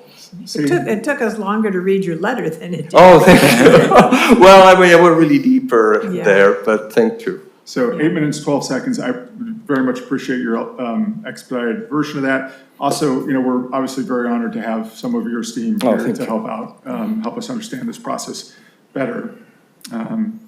So John, again, I'm here to provide information. I'm not taking any sides anyway. Yeah, okay. Absolutely. All right. Any other comments from the owner? No other comments? Actually, I have one. Sure. Yeah. Regarding the period of significance that was shifted from the 1910 to the 1977, the thought behind that is that the cottage, the hand that Olaf had on the cottage was in 1976, 77, so that's why it was shifted. Mm-hmm. Got it. Sir, can I ask you one question about the term master architect? So I'm not a master architect, and I was not totally familiar with that title. When I did some research in it, it seems like it's a used title, although there's no prerequisites, or there's no gates to becoming a master architect. It's just simply someone that either calls himself a master architect or is well-respected, and I guess other people call them a master architect. Could you? Well, I guess the only exception that I know of someone who called himself a master architect is actually Frank Lloyd Wright, but well after he had established himself as such. I actually met Mark Mills. He was a very particular individual, an exceptional architect also, and he was put on the same league as in the newspaper clippings I provided, with all of, for different reasons. The master architecture, the way I understand it, the way I've seen it, is connected to the level of contribution that this individual does creatively to the environment where he or she operates, and to which kind of current architectural, I mean, in this case of our architecture, to what kind of architectural language he or she partakes his or her work. So there's a consistency that I see all along. And this is, again, a deeply contextual building. This is a building highly sensitive what's happening, highly sensitive to the existing building. I mean, I've lived 10 years in Rome. The Campidoglio by Michelangelo had an existing building there. So Michelangelo did a plan. It's obvious that Michelangelo would have done a different building had that building not been there. So all of had to respond to that existing building instead of having a modernist attitude, which would have been to raise the building altogether and build entirely the lot. He actually created all this articulation. And the one thing that maybe I want to add to that I didn't put on the letter is that this is the only courtyard building that I see that has a really organic language. I mean, there's only a direct connection to Frank Lloyd Wright. I mean, he spent time with Wright. It's not that he's inventing a connection with Wright. So, and the other thing, just broadly speaking, is a year from now, nothing is going to change fundamentally about how we see this building. I mean, just we're splitting hair, but I understand that there are other things that I am not an expert on, so I will defer from further words. Thank you. Anything else I can help? Okay, thank you. Thank you so much. I also understand that Esperanza has a stake in this. Do we want to ask them to come forward with any comments they might have?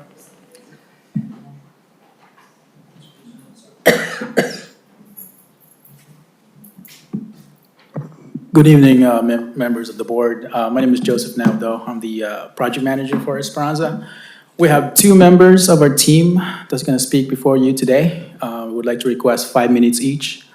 The first person is Dana Supernovich. He's an architectural historian expert. And the other member is Peter Prowse. He's our land use attorney. Okay, I'm going to hold you to the 8-minute mark.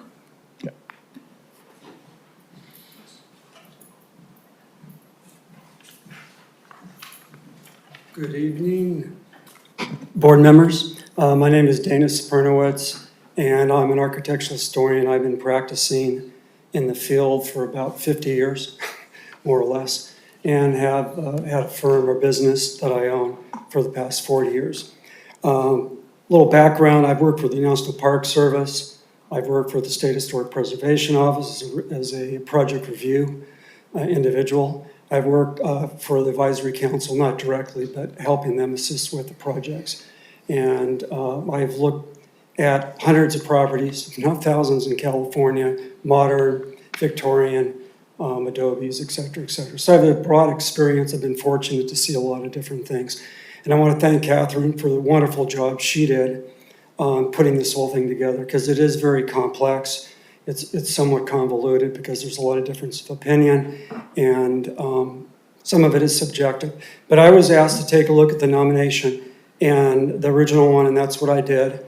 And I wanted to take an objective view. I didn't have any opinion one way or the other than I liked the food at the restaurant. And I think, I know Chip in the antique store, so it's a nice place to visit. There's no question about that. But I was focused on whether or not it qualifies for the National Register as an exceptional property. And that's where I have a big difference of opinion. And I think Meg Clovis stated it fairly clearly, is that you have two buildings. You have a building built in approximately 1904 and 1910, and it was wood frame. It was altered in the 30s and was altered again later on.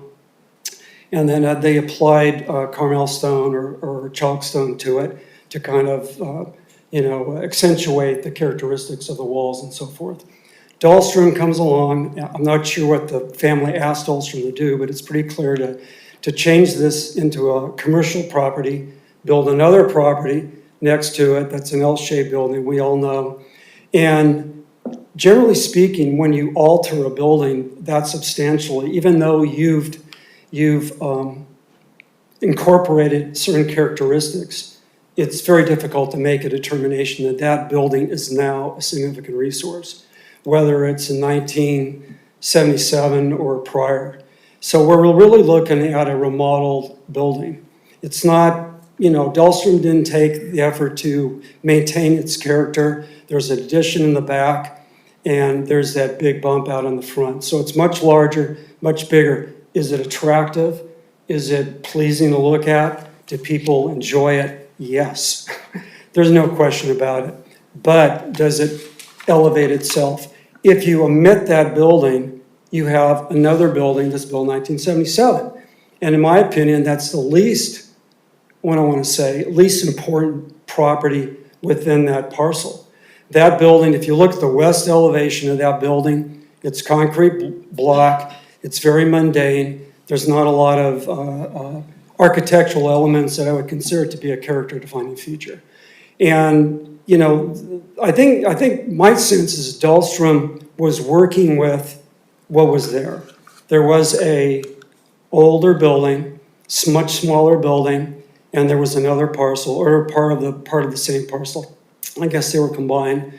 And he did his best to incorporate a quasi-modern building. And some people may call it Wrightian, but there's a lot of buildings that architects employed, frankly, right ideas. And we're looking at 1977. The other fact is that, from what I've read as far as Dahlstrom, he was moving out of his architecture into art. And he was a good artist, and he was a good illustrator. But that doesn't necessarily make him a master architect. And the terminology of master architect, I think we can debate what that means, but there's a lot of opinions, and I've asked many architects in the last 2 to 3 weeks, what is a master architect without getting into this property, and they all say the same thing. What is? We don't know. It's subjective. That's not bad. Another. You're at 5 minutes. Yes. Yeah. Another thing is, I just gave a tour of modern architecture out of Sacramento. I looked at a building designed by Henrik Bull. This was a demonstration building. It was a unique building with 3 spaces, almost geometric, that contained an inner courtyard. And I just want to point out that Henrik Bull, as a contrary example, has at least 15 or 20 different accolades, awards that he received during the period of significance. This was built in 1962. The other fact is that this building was published in Sunset Magazine, right on the cover. And there were over 100,000 people that visited this building. It's a no-brainer. I mean, this building stands out. It's over 50 years old. It's one of a kind. It's not a remodel. And it had a huge amount of publicity.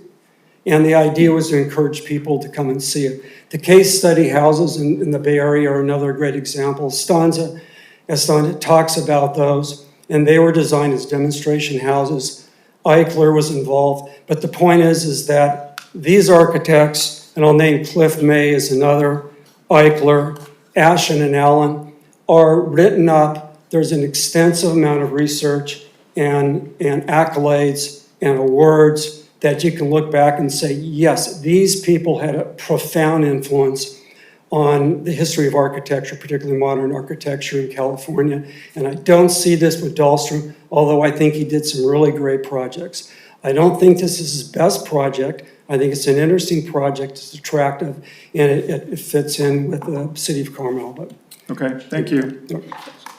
All right, you got a minute and a half. I can do it. All right, I know you can.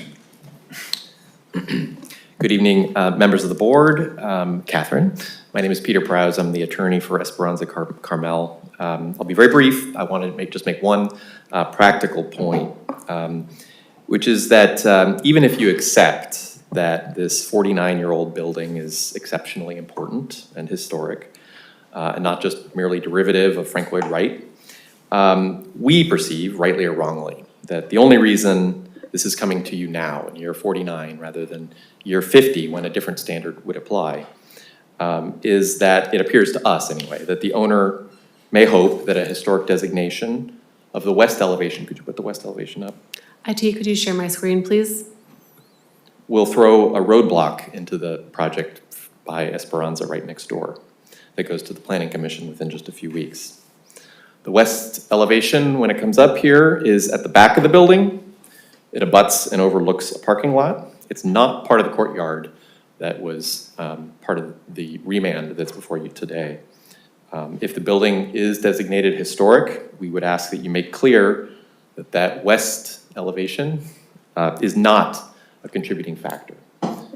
There it is.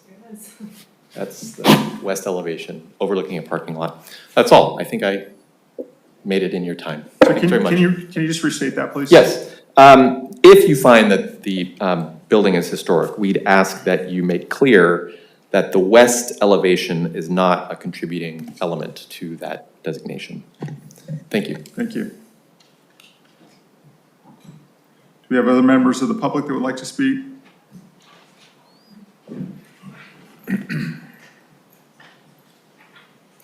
Good evening, Ian Martin. I just wanted to point out a few things. So first of all, to declare, just to declare that one aspect or one facade of the building is not historic on the fly, doesn't do your role justice to the city of Carmel. That should require study and examination and thought, not to be made on the fly. The other thing is you do have at least two buildings that were added to the historic inventory after the current law went into effect. I've given you already what those two buildings are. One building was 43 years old when it was added to the historic resource inventory. Another building was 46 years old when that was added to the historic resource inventory. And as you all know, Dahlstrand's building, Stonehouse Terrace, is 49 years old, right? The other thing I would like to point out is that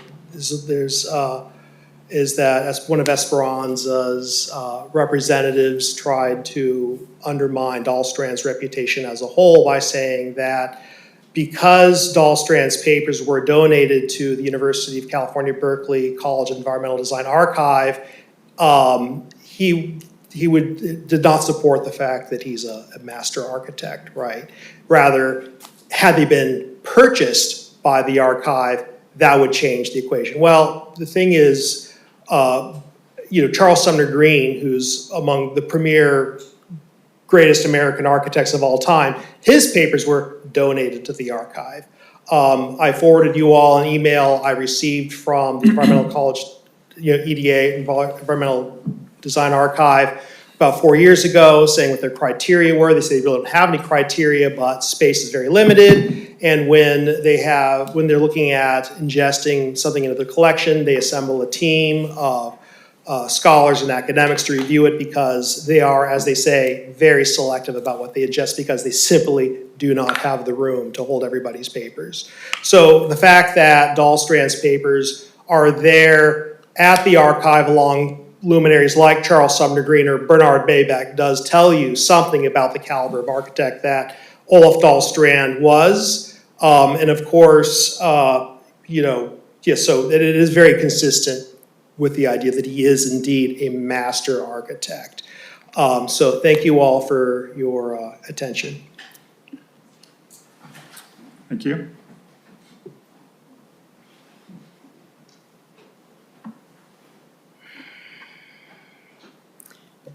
Chair Croman, HRB members, and city staff, For identification purposes, my name is Cindy Lloyd. Catherine Wallace, your interest in Carmel's history, historic architecture, and your thorough research is very much appreciated. My comments regarding Reamer's Stonehouse Terrace echo those found in Julie Went's excellent letter. As a former member of both Carmel's HRB and Planning Commission, she is well informed regarding buildings' historic qualifications and designations. Because of the number of times Stonehouse Terrace has been agendized, she and I both understand the issues before you. When the State Office of Historic Preservation asked for a comment on the Stonehouse Terrace's National Register nomination, those positive and supportive comments by HRB members Dyer, Gualtieri, and Voris were all that was required. Unfortunately, a simple request by the OAP morphed into multiple meetings and many words. Olaf Dahlstrand's sensitive, creative design that includes the Reamer's family home, generous landscaping, an inviting courtyard, plus the architectural details that have been mentioned extensively in previous meetings, give credit to his understanding of a Carmel type. He lived here. Did I know him? Yes. Respected? Absolutely. Involved in village life? Very much so. Master architect? Without reservation. There is no doubt that in October of next year, on his 50th birthday, Stonehouse Terrace will officially become historic. It is historic today and has been recognized as such. Ian Martin's letter informs us that other properties receiving historic designation before age 50. 3 months after I graduated from nursing school in 1977, Stonehouse Terrace was built. Will I be declared historic? I doubt it, but I do hope that today, with your approval, Stonehouse Terrace will officially be recognized as historic, joining the other protected buildings in my hometown. Thank you. Thank you, ma'am.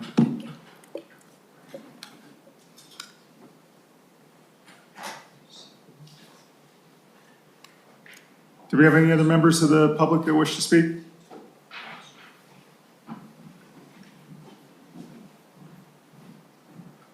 Hello? Good evening. My name is Paul Lopez.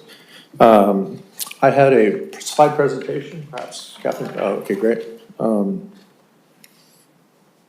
If you could hold the clock until it comes up, please. Yeah, absolutely.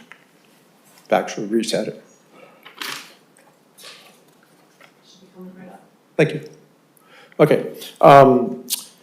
We've been taking a look at the staff reports and the analysis that's been done. And I'm going to go ahead and skip the chronology because Catherine has done such a wonderful job. And it is rather complex to try and understand. And the reason I'm discussing or asking questions this evening is that things that are that don't make sense to me, and I thought perhaps with some of the level of detail that the board has exhibited this evening on the earlier matters before them, that we could dig down on some of these things to find out. The applicant had applied to the state. The state sends a letter to the city of Carmel, and then Carmel begins the process. And there was actually, and then there's letters to the effect during the appeal, and again in this staff report from the attorneys representing the family that had submitted the application saying that they had not submitted anything to the city of Carmel, and they don't know why that we're actually having this. They were applying to the state.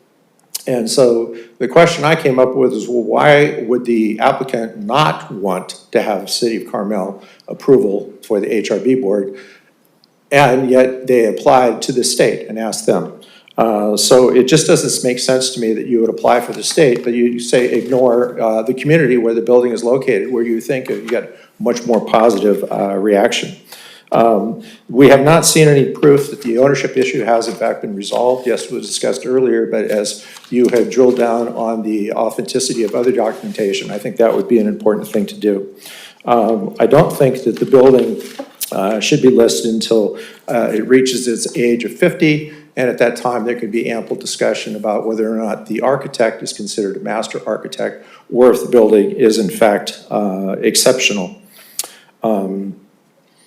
I also have one question that really bothers me, and the extent that the HRB chose to ignore the Carmel historian, Meg Clovis, with her recommendations, and chose to accept the recommendations of Barbara Lamprecht's report at the state. And the question would be to me is why? What was the difference between the two?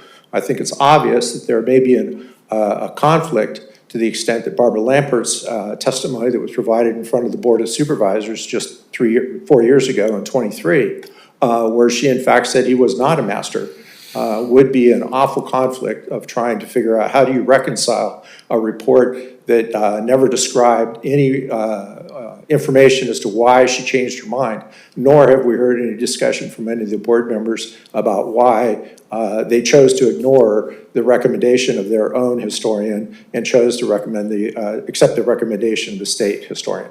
So I would like some of these questions to be drilled down on details, and I do think at the end of the day that the rush to judgment to try to make a decision before the state's hearing here in August is premature. You should be finding out what these questions, these unresolved issues can be dealt with so that you, when you finally do make a decision, is fully informed and is supported by the substantial evidence required for the findings. Thank you very much. Thank you. Any other comments from the public, either in person or online? Yep, we have one online. Victoria Beach. Thank you for the introduction again. It's me. I had a few quick points I'd like to make. Just now, a representative from Esperanza got up and accused the owner of, despite the long history and many decades of being told they're sitting on a historic resource, that the owner might have ulterior motives. And I would argue that that's not the question. The question is, what are the ulterior motives of the opposition? And I'm having a hard time understanding then why there is so much opposition to this, because this building, the proposed project, as I understand it, is sitting on a historic resource, the bank complex. It is flanked by two other historic resources now. The Mediterranean building across of 7th and on both corners. Plus, there's something, I think it's called the Williams Building across the street on Dolores. It is deeply embedded in a historic district. I'm having a hard time understanding what is at stake for them if another building is also included in that history. So I just leave that question for you all. I wanted to quickly touch on this question, this very strange preoccupation with the cottage. Nobody is saying that the cottage is historic because it was built in 1904 and 1910. They are saying it is only historic because it was remodeled by Olaf Dahlstrand. That is what makes it significant. Somehow that seems to be lost in some of the presentations. And then the main point I really wanted to make was that I think this was brought up by the HRB last time this was heard. Carmel has a very special building typology that may not exist anywhere else in the country. Possibly, there may be an example or two in some of the older cities in the Northeast, and possibly one other example in Santa Barbara, is my understanding. We have in our city nearly 40 buildings that can be classified by the official sort of nomenclature of historic preservation, I understand, as arcade or passage retail buildings. In this case for Carmel, open air passage retail buildings. Carmel appears to be the exemplar nationwide of this building typology. I've been referring to it as the compact retail typology or the Carmel retail typology. I think there was a lot of interest in pursuing that further. I don't think that Ms. Clovis's analysis actually addressed what the HRB asked for in that regard. But nonetheless, the reason I raise it is that of those some almost 40 examples in town, none of them were done with the level of artistry and conscientious contextualism of this one. the Stonehouse Terrace. This Stonehouse Terrace takes the context of Carmel's urban fabric that perhaps is unique to Carmel-by-the-Sea in the United States of America and raises it to another level conscientiously because the man knew the town. This has nothing to do whether he was a master architect or not. It has to do with putting Carmel-by-the-Sea on the map and having this particular building be the exemplar of that typology. That is food for thought. It certainly, in my mind, merits, it creates an argument for not waiting several months. This is a historic building. It is now, it has been for many, many years, and it certainly will be shortly. And I think it is absolutely an exceptional, an exception to an exceptional typology. So that's what I wanted to say. Thank you very much for listening, and good luck with your deliberations. Thank you. Anybody else, Shelby? No, sir. Okay. So we'll close it off back to the board for discussion. I open the discussion within the board. I'll preface that by saying that I think we're in agreement on a couple things. Regardless of the title, Dahlstrom was certainly a well-respected and highly thought of architect who deserves a place in Carmel history. Certainly this is a strong example of organic architecture that we see. It's not 50 years old, so the issue is really not, it's timing, not architectural quality that we're talking about here. So if we can kind of keep that in context, then during our discussion, I think that'll help us a little bit. So who would like to start? Well, I don't want to be the first one to jump in, but I just would like to say that I'd been a member of the State Historic Resources Commission for about 13 years, and I worked at the OHP in Sacramento for another 6. And I have no doubt in my mind that Olaf Dahlstrom was a master architect. I think the issue that bothers me about the process of this is that having been at OHP and watched the National Register unit accept nominations from individuals all over California, what happened was that historian or two took those nominations and really massaged them and took them apart and asked a lot of questions of the person who wrote them. And before it would even get near the historical commission, they had to be in really great shape. I mean, I can't recall, well, only one time did a National Register nomination have a, what would you call it, an opposition from a city, and that was Carmel. When the Sunset Center was brought to our office in Sacramento, the mayor and the city administrator went up there and said, it doesn't qualify. Now that is shocking to me. And yet it was put on anyway because the attorney said it's because it's publicly owned. Now, if a private owner objects, then what they'll say is it's eligible for the National Register, but it may not be listed. But in this case, there's no reason that I can see to back off from our original position. The other thing is that when the staff works with the applicant, there's no reason to have an inventory first and then the National Register jumbles along afterward. You can start right with the National Register, bring it to the state, the historians and architectural historians evaluate it, and then it's either agendized or sent back for more information. The fact that this was listed on the agenda at the last State Historical Commission meeting was because it was ready. It was ready right then. There was no need to bring it back and work with it a little bit more. So I'm having a hard time with the comments from various individuals who see this as some sort of, well, why are you doing it? We should have taken the National Register nomination, put it on our agenda for review and comment, made our comment, and that was it. There was no need to go into the inventory and all, whether it's this and that. We evaluated a professional architectural historian's report, And we were able to come to the conclusion that the property merited listing at the local level of his history, his significance. We weren't saying that this was the mission. We were saying this is a locally important building. The whole idea of the courtyards that Mr. Serrano brought in, the whole issue of arcades and private places and courtyards, that hasn't even been explored. They have ways to do that as well. There's a National Register nomination for multiple properties that are all different, but they're all courtyards. So, you know, that's another opportunity too for the city if we ever had our minds to do it. All the Andrew Carnegie libraries in California were put on one National Register form and approved. So it's possible. I think this whole thing has been a big fuss over nothing.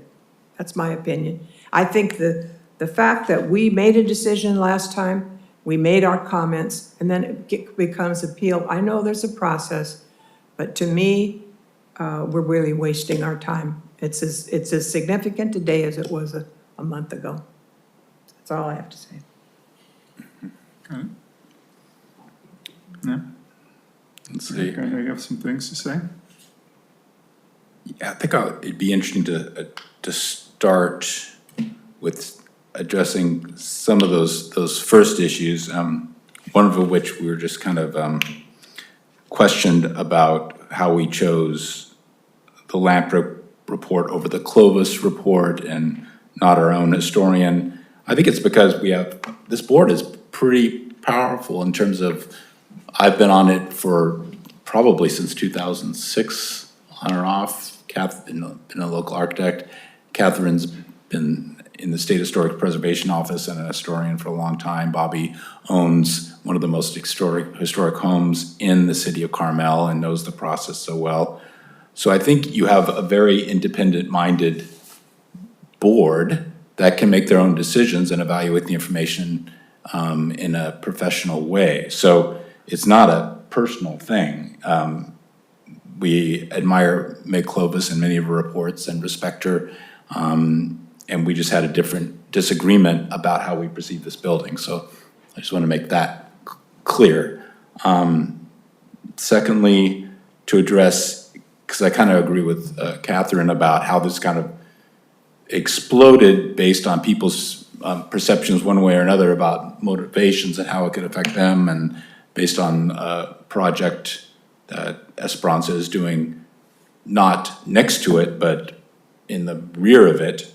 And I understood the question from the attorney, which I can address. I'm happy to address that. But I do think the building that's being proposed over there has these other historic resources that are right next to it, which have much more effect on them than anything that has to do with the stone terrace. So it's just to talk about the west elevation, I'll give you my view of it. It was designed as a zero lot line development, and yes, I think it's the back of the building. I don't think it's the character defining elements of that building, and shouldn't be included as such. I think, you know, doing a building next to it, you're obligated to create some light and air for the balcony there, but I think that's about as far as it goes, in my opinion.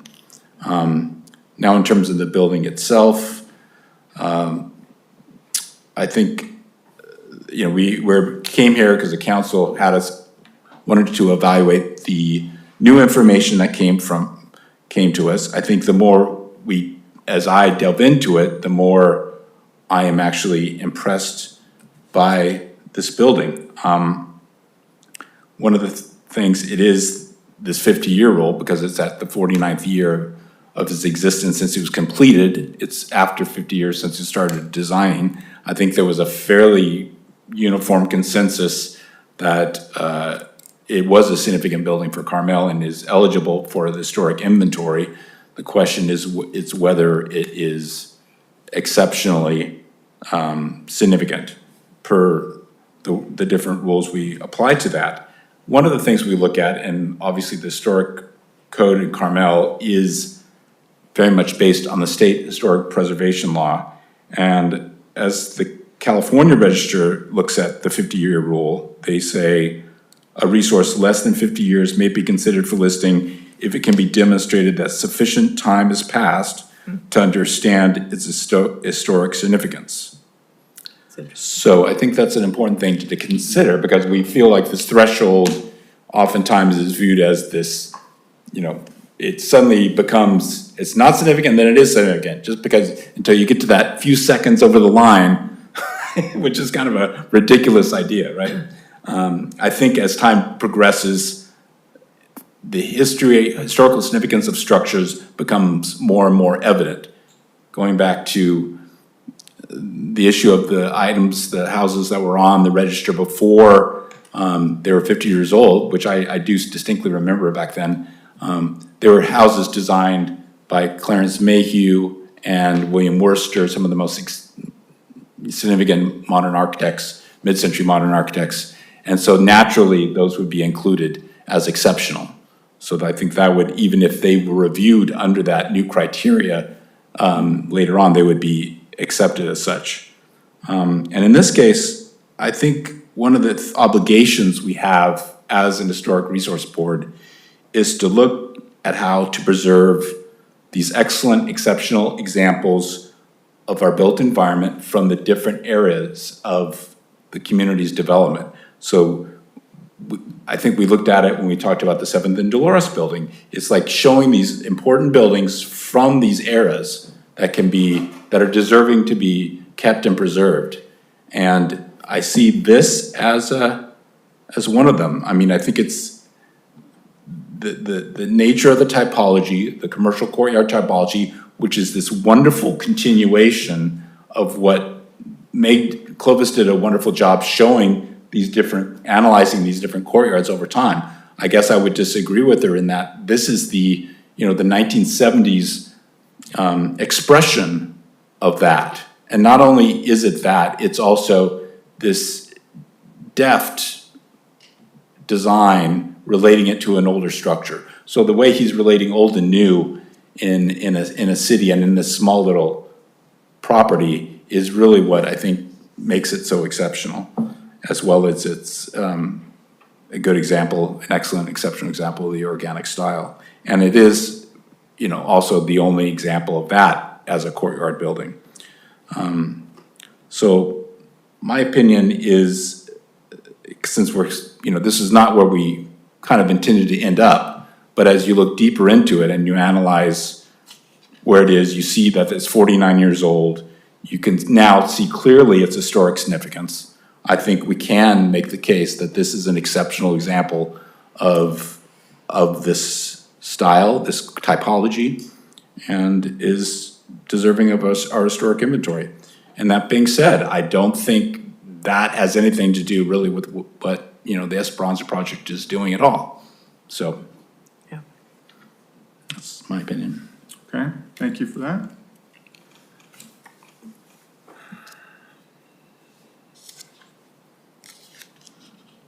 I should add a few things, because there was a few things that were important, like the master architect issue. I think, a regional, as Mr. Serino was talking about, yes, you don't have to be a worldwide international figure to be a master architect.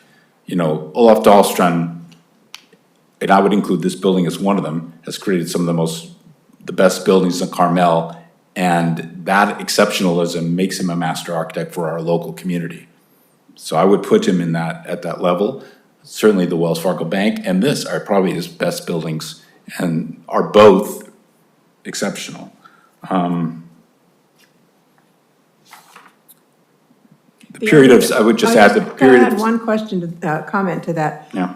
When you look at the 4 or 5 properties in Carmel that are on the National Register now, none of them are commercial buildings. So I think that it gives this an even bigger role to play, because this is a commercial structure that has been adapted to a new use and remodeled.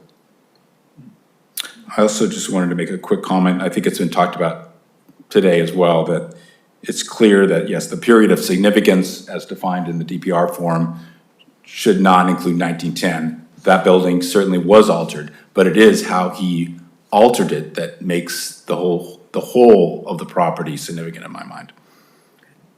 I think the other thing to talk about is just, I'm curious, and maybe we can open up the public hearing. I'm not sure how this works. If the hearing is August 7th,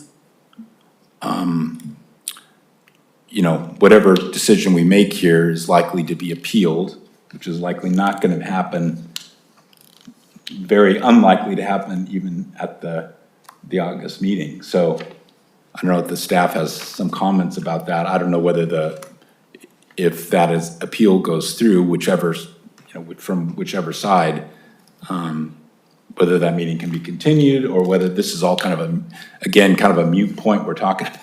Because they're going to make their decision no matter what without us.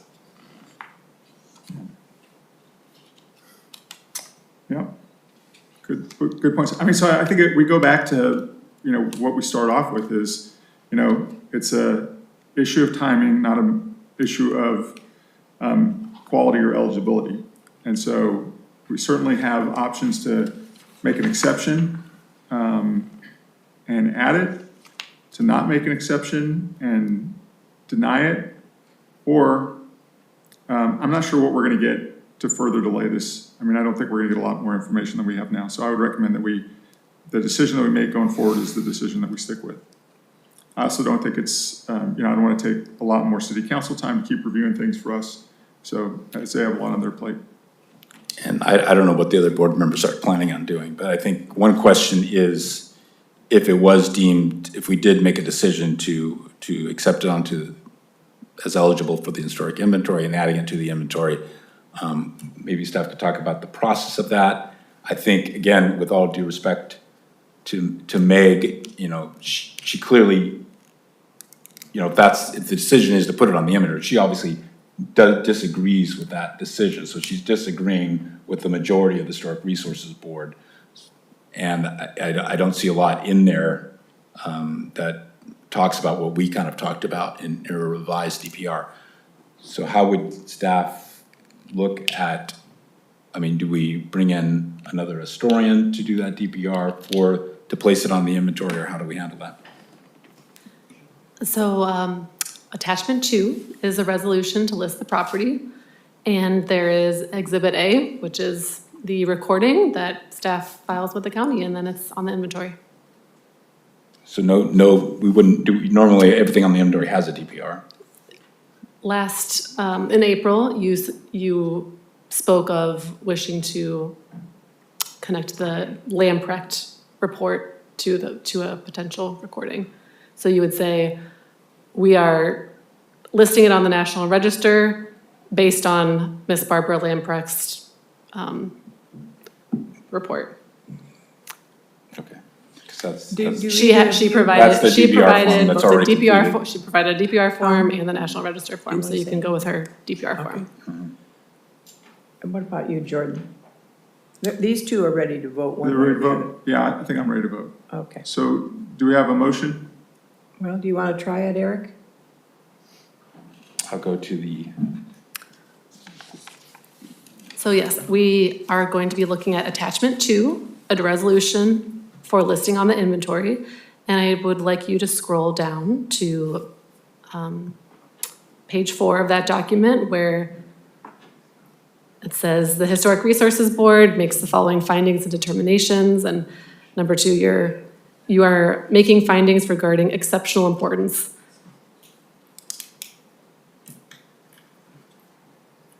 And I'm going to transcribe them. not the eligibility, I'm sorry, Jim, I may be on the wrong one. Draft, Attachment 2.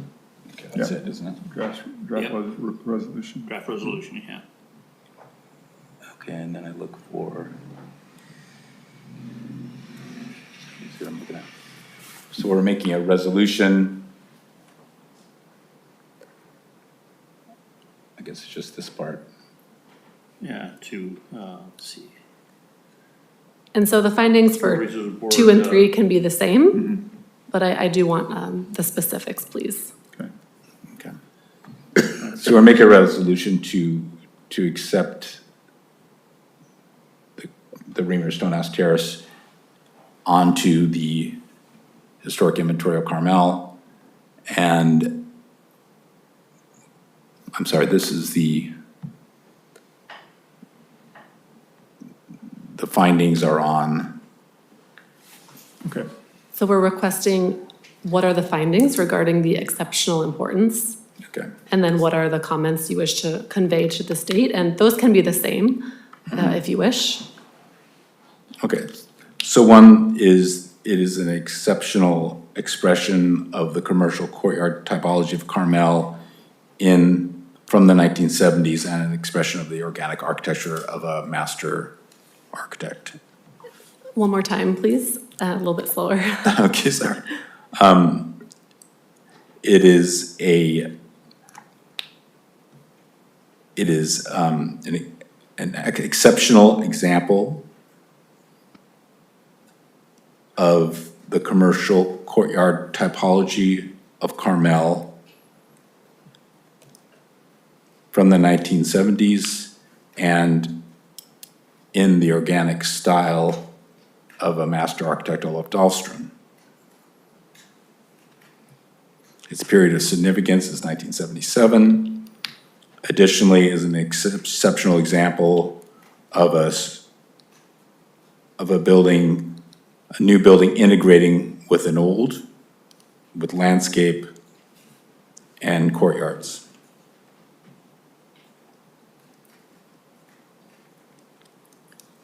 Are these comments that you're making going to go to the state? Are we reviewing and commenting for the state National Register?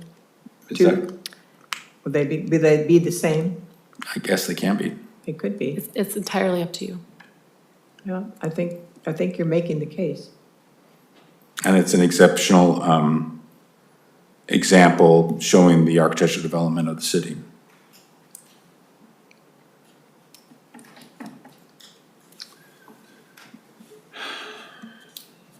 So those are the main findings. I don't know, Catherine, I'm having a little bit of an issue taking all of Lamprecht's report, a DPR, because I think I'm fine adding that I feel like the west elevation is not a character finding. Yeah, I was You just can gonna ask specify that. I mean, we can make a caveat.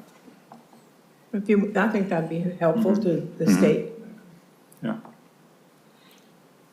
So we can add that to it. So we want to add in the west elevation not be included in the historic decision? Well, it's not, it's It's included. simply, I would just describe it as just not a significant. character defining element Character defining element, of the resource.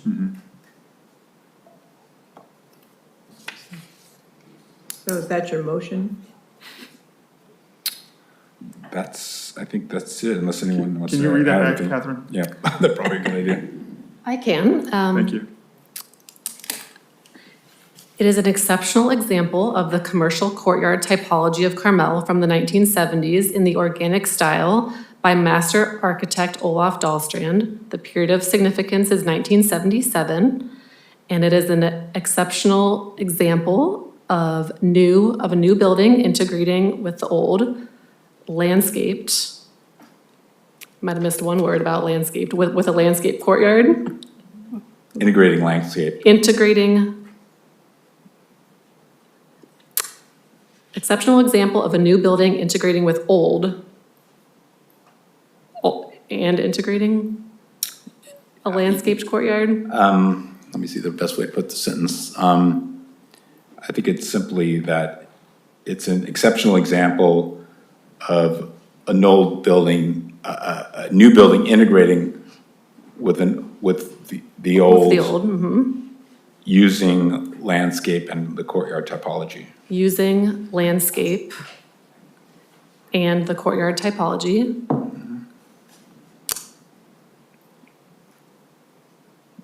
It's an exceptional example showing the architectural development of the city. And then the west elevation is not a character defining element of the resource. Yeah. Okay, that's what we have. And so that language, word for word, will be both for numbers 2 and 3 here. Okay. So do we have a second? Second. Thank you. Mr. Chair, this is Brian Perry. I think that we've heard what is going to be included in the resolution, so the appropriate motion would be to adopt the resolution that is attachment 2 to your agenda packet with the findings and comments as stated on the record. And you know, the language we've just repeated back, it doesn't refer to the Lamprecht report, so I recommend also specifying that your findings are based on her report. I mean, that's, the whole redone revised National Register nomination that she submitted is going to be part of the packet for the State Historical Resources Commission. And if it's on, I've been told it's on the consent agenda, which means that the staff is favoring the nomination. I think we should not quibble with the Lamprecht report. Okay, I guess we can, right now we're making that, the Lamprecht report would be part of the findings. That's right. That we're proposing, or finding based on the. Well, I mean, our decision's predicated on the report. Right. I'm forgetting if that DPR talks about the west elevation or not. You can pull it up to check. It is attached, I believe it's attachment 21.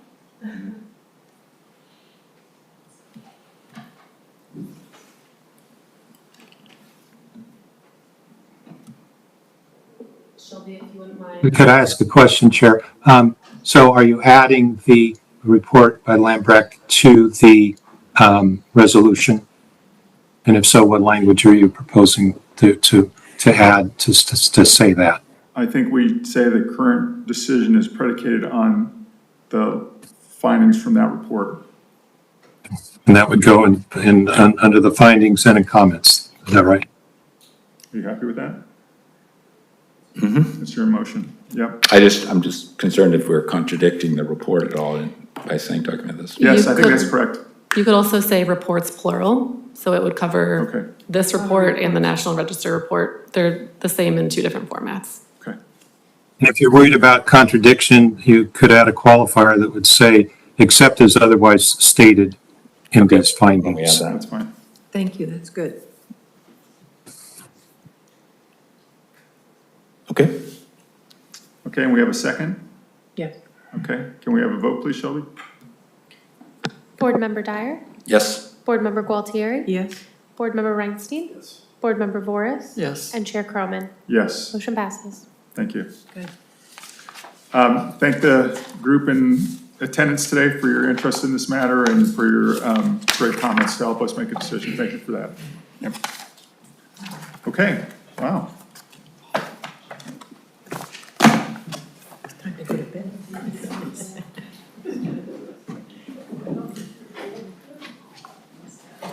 Okay, can we have the director's report, please?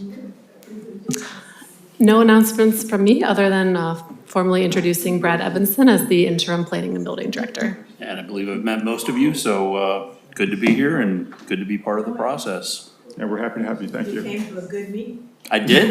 This was entertaining. This had drama and all sorts of fun stuff, so. Welcome to Carmel. Yep. Do we have any future agenda items that anyone would like to propose? If not, our next regular meeting is scheduled for August 17th. And barring any further comments, I'd like to adjourn the meeting. Thank you. Very much. All right, good job, guys. That was a lot of stuff. Thanks, Chair. Oh, yes, ma'am.